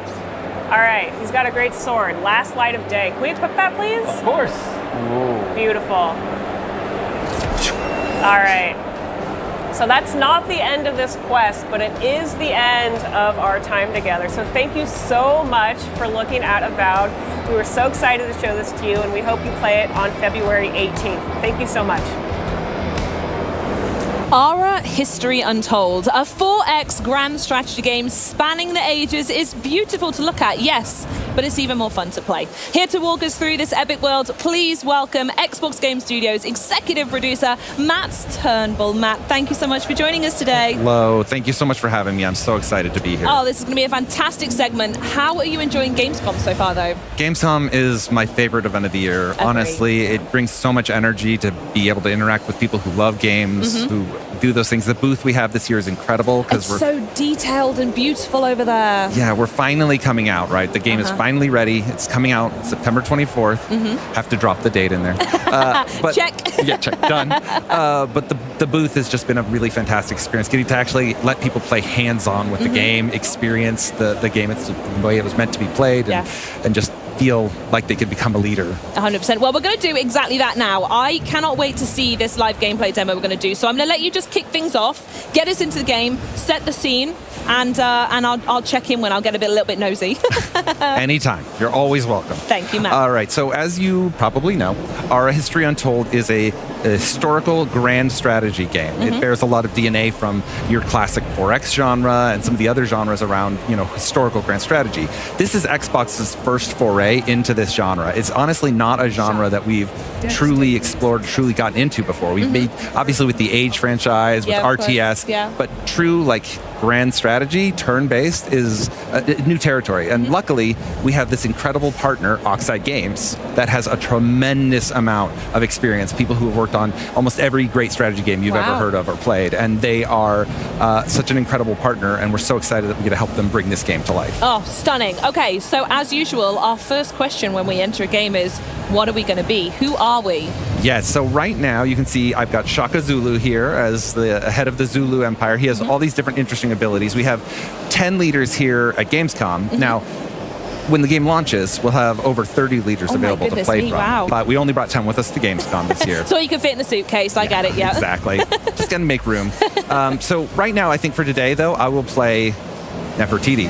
Lovely, okay. Why Nefertiti? What's the choice there? So if you look at her different abilities here, you can see things like farms and their upgrades provide additional food per turn. She gets big bonuses if she's next to rivers, as kind of a reference to the work on the Nile. And then as sort of a person who is very famous for being a royal wife and a queen that pushed the religion of the worship of the Aten, the sun, she had this opportunity to have these awesome religious abilities. So when you found a religion with her, it spreads faster and you're able to move it more. And in those early eras, it can be very, very powerful and a really strong source of prestige, which are the points you need to win the game. Interesting. Okay, let's crack on with Nefertiti then. And here we go. This is my favorite bit, map building. What do you suggest we go for today? Well, we've kind of pre-set up a map that we think will be a good show for us.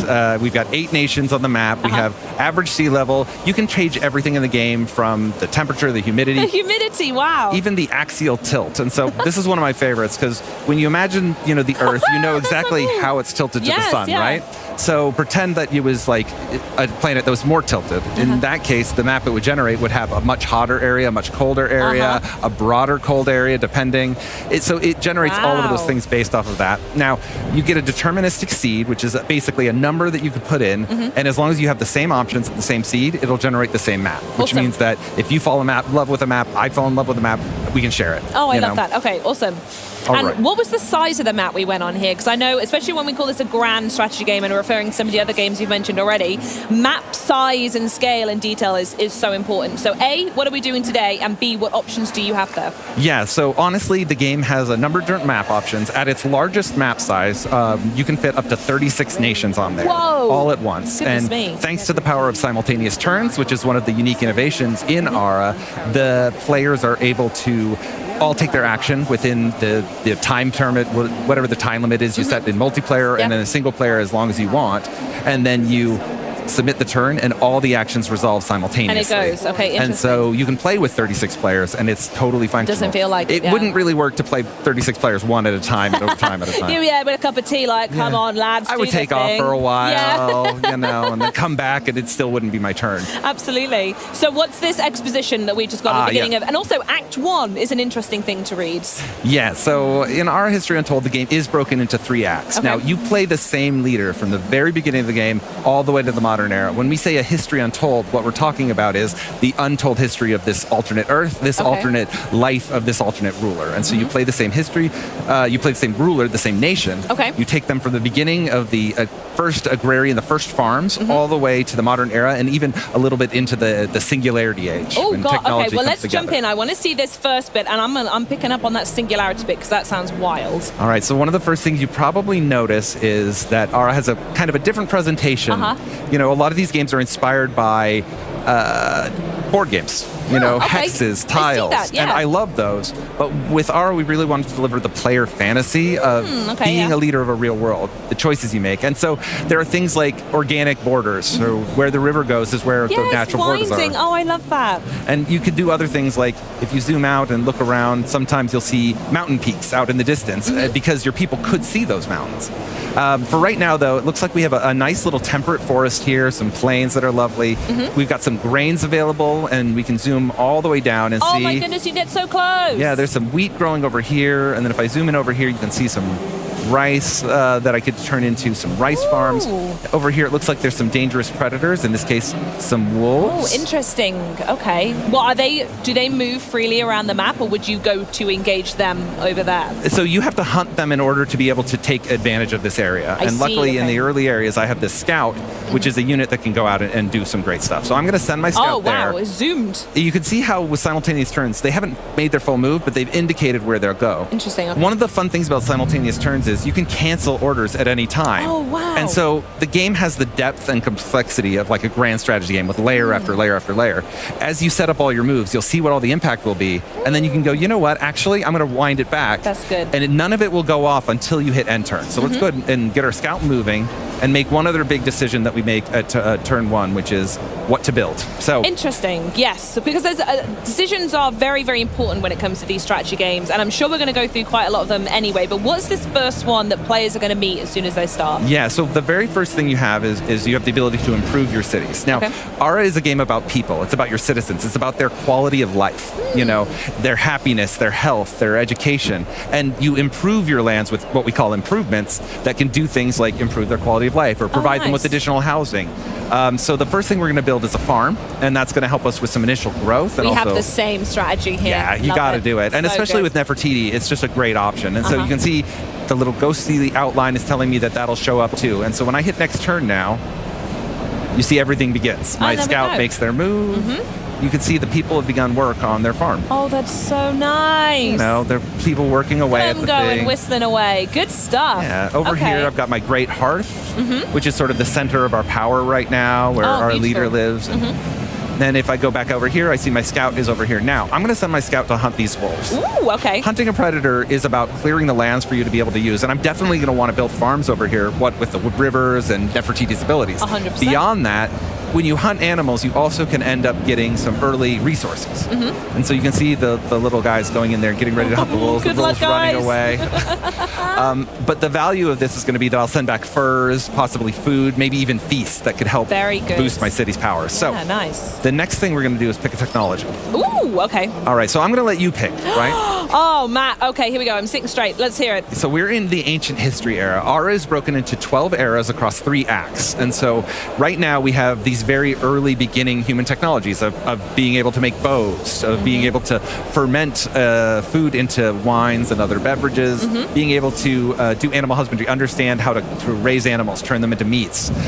So what are you feeling? What are you aiming for? Knowing what you see around you here with the rivers, the water, but also some of those grains, what feels right? Oh, I'm concerned you're setting me up that there's a specific choice here. Based on how many good choices, many options. Based on how I normally play these types of games, and knowing that as soon as possible I want to start rearing animals at a farm, I've already told you what I want to do here, and eventually going into, you know, maybe more scouts and armies and everything like that. I think animal husbandry, for me, is where I want to go. I'm not too fussed on the pottery. We'll get to nice mugs and plates a bit later, but for now, I want cows and I want sheep. Let's do it. And then we should go and take a look, see if we can find some of those things with our scout here pretty soon. I will say quickly, though, on that decision, as it's such an important one you make at the beginning, what's a good option for first-time players? Is it animal husbandry? Is that the route you would typically kind of recommend people go for? Well, honestly, there are a lot of different things you can do. It depends on what your strategy is. You should really pay attention to who your leader is and what their powers are. So if I was playing Shaka Zulu and I was intending to meet my neighbors and go and try and conquer them right away, I might pick archery. But if I was playing as, again, Nefertiti, I might go for grain storage. Because see, I knew you'd set me up. I went for the wrong one. Or animal husbandry. Good, because thank either of those will involve farms that produce more harvest with her that help, especially if I have rivers near me. Okay, you know, good. but if I was on a coastal island, if I was playing on an archipelago, which I think I pronounced correctly. I think it was good. Close enough. Yeah, that's what I would say. I would maybe go for rope making, which can help you get early boats and those types of things. Good, nice. All right, so we still have our scout idol here. We're going to move them out into the wilds. Yeah, Look let's at these. expand the territory. We Absolutely. see the fog of war everywhere. You've discovered, what's that just down there with all the little pots and pans? Oh, yeah. So these are basically the remnants of forgotten civilizations. Nice. They contain... Stonehenge is just there, is it? Yeah, just an older circle that was made by some nomadic society. And so eventually what will happen is I'll be able to pick those up with my scout. And as I do, we'll be able to discover some things, and those things will possibly help me. So right now, for example, this collected some furs and some statuary. And so now we're going to go ahead and take this stuff. Now, one of the big differentiators for Ara is that it's taken the complexity of a crafting system, but really stretched it out over 12 acts, over the entirety of human history. And so at any given time, you can build these things that you can use as amenities in your cities. For example, because I found some statuary, I can take those old statues, I can put them in my city, and for 10 turns, I'll have additional prosperity. Nice. And if I had any culture improvements, like say a library or more like a museum or something, or an artisan studio making those pots and pans, there we go. They would get a bonus as well from the being inspired by the beautiful wonderful. statues. So I'm definitely going to equip that now, and you can see it's going to raise the quality of life of my citizens, and then I'm going to continue to build. Now, I'm also going to go ahead and money talks, right? It does indeed, Matt. Yeah. So you can always get more wealth, and if you get more wealth, you can use it a bunch of different ways. Yeah. One of the ways is you can rush production. I can throw money at the problem. So you can prioritize things in the heat of battle if something's going on and you need it. You need it, absolutely. Ooh, okay. Now, you might notice these cougars over here. Oh. Pumas, bearcats, Yeah. all names for the same animal. But they are here. Mountain lions, that's another one. There's another one, nice. It's the animal with the most names. I don't know if you know that, but it actually is. I've never thought of it that way. Weird, but it's true. So I can take them and hunt those, but I'm not gonna because they're a little more dangerous. It'll take me 2 hunts and I'll be at danger 4 and I could really lose a lot of health. So like we said, we're gonna go look for some friendly animals. Let's go find some sheeps. Let's go find something a little safer. The thing I've also found quite interesting is you haven't met any other people yet, and you said this is a small map size. Yeah, right? So even on a small map size, there are quite a number of regions. There's a lot to explore. Pressure or instant sort of heat that someone's right next to you and you're fighting for resources. Not necessarily. Is that intentional? There is a bit of an intention to give people a little bit of space at the beginning, but honestly, you can set the game up in so many ways. There's so many options with map generation. You can make a tiny map where everyone is clustered together. You can create it so there's very little land or only a single continent, all of these different things. So in this one, this is a map style that really benefits that. And if you zoom in here, you can see our farm. Wow. When you build improvements in Ara, they sort of expand to take the space you give them. So this is a farm that's been built out here. You see the little scarecrow. Let's say how aesthetically it's just set that up. As someone who meticulously spends a lot of time in every game making things look nice, it's got little paths, it fits to the borders, it's lovely. One of my favorite ways to honestly play is when I'm building a farm. The reason I chose this region is because I like big farms. I like them stretch out, and I know I'm going to build a farm here with this grain. Of course. I want to make sort of an agrarian district along the coast here, so there'll be a bunch of beautiful coastal farms, and then over here will be like my city center. You can kind of play the game almost as a sandbox at the lower difficulty settings and really just build, the nation of your dreams. And I suppose the most important question is, what's all this worth? What is the end of the game to conquer and wipe everyone off the map, or is it to have the most farms and to have killed the most cougars? I know you mentioned the singularity, but what is that point? What are you trying to do along the way? It's a totally valid question. It's really good. To win an Ara History Untold, your goal is simply to become the most prestigious nation on the planet. You want to earn the most prestige. You want to be a nation that is known to the ends of time and that everybody will learn about and talk about all the way throughout history. So you can earn prestige many different ways. Everything you do has some form of an impact. For example, right now, most of the prestige I've earned is from the quality of life of my citizens. I've been providing them good goods. I've been farming, making sure they have enough food and everything. And because of that, I've been slowly earning prestige over time. Okay. When I was to create a religion, the more my religion spreads, the more I empower the religion by having more powers, which are called verses in the game, which give you new abilities. The more of those that I have, and the more that I can convert other nations to my religion, the more prestige I would gain from that. And you can do it through military, you can do it through commerce, and I love the idea that there's someone making notes going, I'll give you a point for that. That was a good decision. Yeah, you can have this prestige. Yeah, you can have this. You're a little bit more well known now. One of my favorite things about the prestige system is you can pivot over time. Okay. In the first act with Nefertiti, maybe I'll work really hard on spreading my religion, but then maybe in the middle eras, in the early medieval ages or something, I'll rush iron and rush into swordsmen and rush into knights and try to do some conquering. And then as I get into the third act, maybe I'll start producing masterpieces. Oh, okay. But you can do all of these things, and then you end up in this stack with the other societies. You can You can constantly see where you're stacking. Absolutely. Interesting. And you can understand how you're earning prestige and where it's coming from and how you maybe could be doing better. One of the other innovations... Forgettable! Very sad. Oh my, if Very harsh. I ever find myself there, I think I would cry. Well, you wouldn't have to cry for long because at the end... I can boot up a new go and start again. Always. But also at the end of every act, the forgettable nations are actually culled from the game. It is a unique feature in Ara that allows the game to sort of consolidate the world, make the super... So when you get to the third act in an 8-player game, for example, you'll have 4 players, the superpowers. They'll all be what's left, and everything else will have been kind of forgotten to history. In Act 2, we'll lose 2 nations, and then all of a sudden there will be a rush on all of their incredible findings, all the ruins of their nations, all the stuff that was left behind, and people will be in that kind of age of exploration. Wow, okay, I love that. So what I want to do now is a little birdie told me that you've actually prepped what an end version. Is it Act 3 we're jumping to? Is it Act 2? Where are we going to be checking out now? All right, so we're going to go into a Act 3 save that was done where I was playing as Joan of Arc, Fun. Jeanne Okay, d'Arc. nice. who is plays as one of the rulers of France in the game. In the game, they can have multiple rulers of different nations. So, with launch, we're launching with Otto von Bismarck to rule Germany, of course, because we're here at Gamescom. But if you buy the deluxe or premium edition, you get the leader pack that includes Hildegard von Bingen, who plays completely differently. She's a very famous nun from the ancient German times, and she brings a totally different play style than Otto. Oh, okay, interesting. I've got one other thing to show you, and then we'll jump right to that, I okay, promise. right. Ooh! So, we've met a tribe. This is an event, nice. Yeah, so in tribes, when you meet these tribes, you find them out in the wild, and they are these small nations that are named after whatever the region is. So they're sort of inspired by real tribes, but there aren't any actual real individual tribes. They're just made up for that.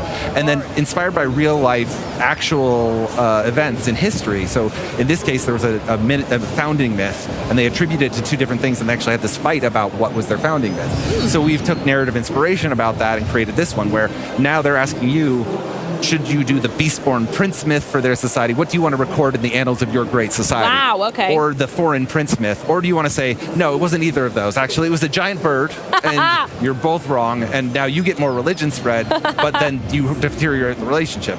Here, this costs stone for you to be able to build out the Prince myth and create the statues necessary. In this one, you need timber to be able to do the things in the woods to kind of show off what the myth would be. And in both cases, you get prestige, but it's about what you have to spend. Yeah. So what would you like to do? Do you like the Beast Prince myth, the Born Prince myth, or do you want to bring your own? I'm writing my own book here. You're doing it. Tell him to go away. It's fine. I can see it has a detrimental relationship effect, but it's fine. This is my world, and they're living in it. It is now. The Book of Charlieism is written.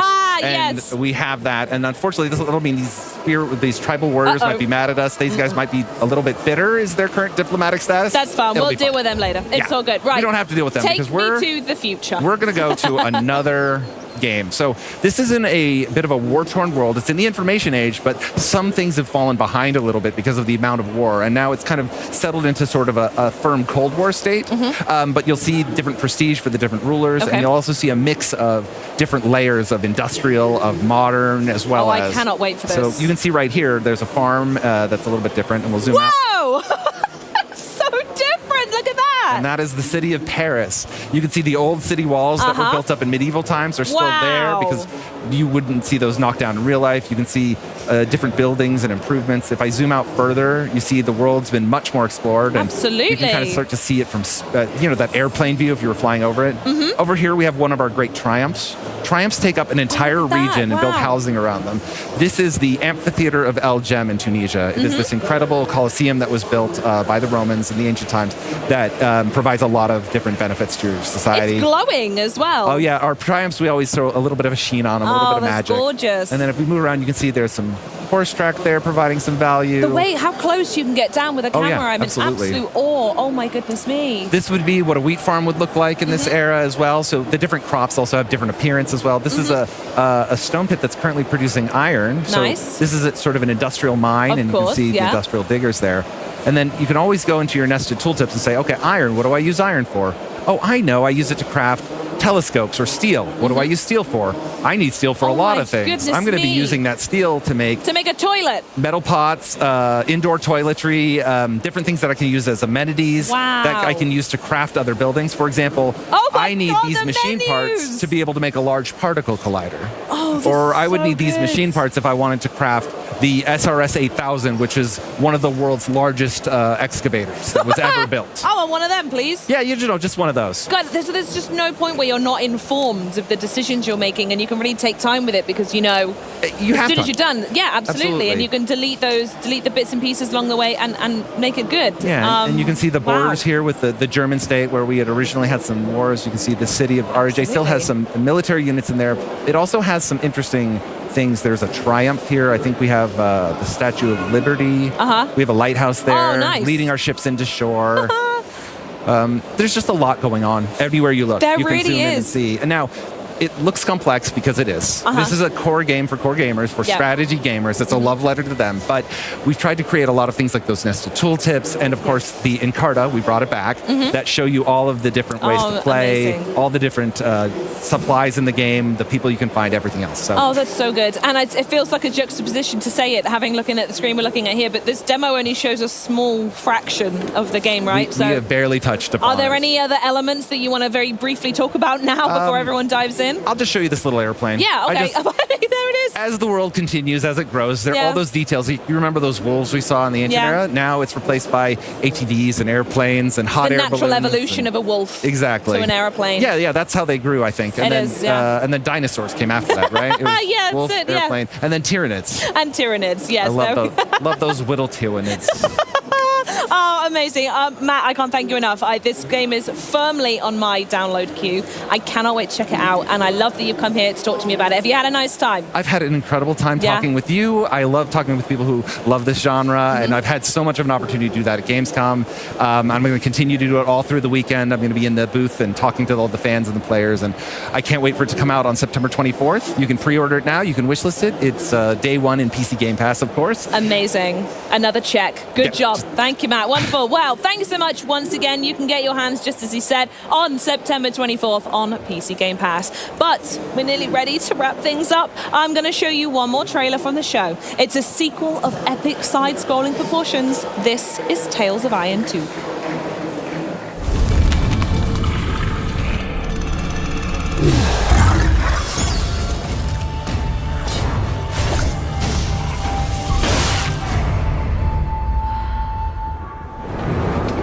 Our world was not ready for their cruelty, their barbarity.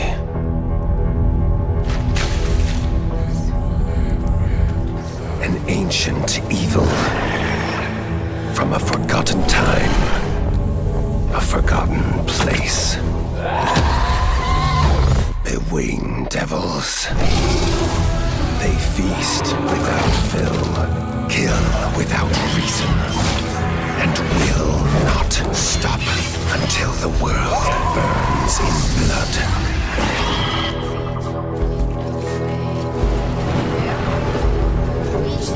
Fight fire with fire, they say, but one rat can brave the blaze.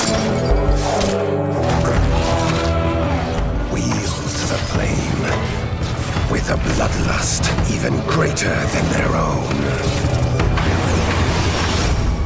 Tales of Iron 2, Whiskers of Winter.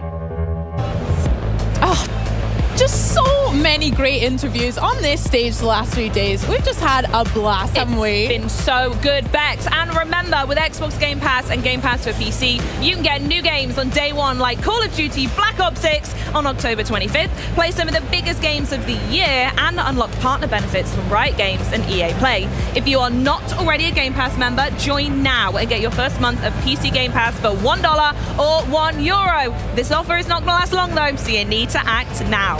So until next time, thank you so much for watching und auf Wiedersehen! Auf Wiedersehen!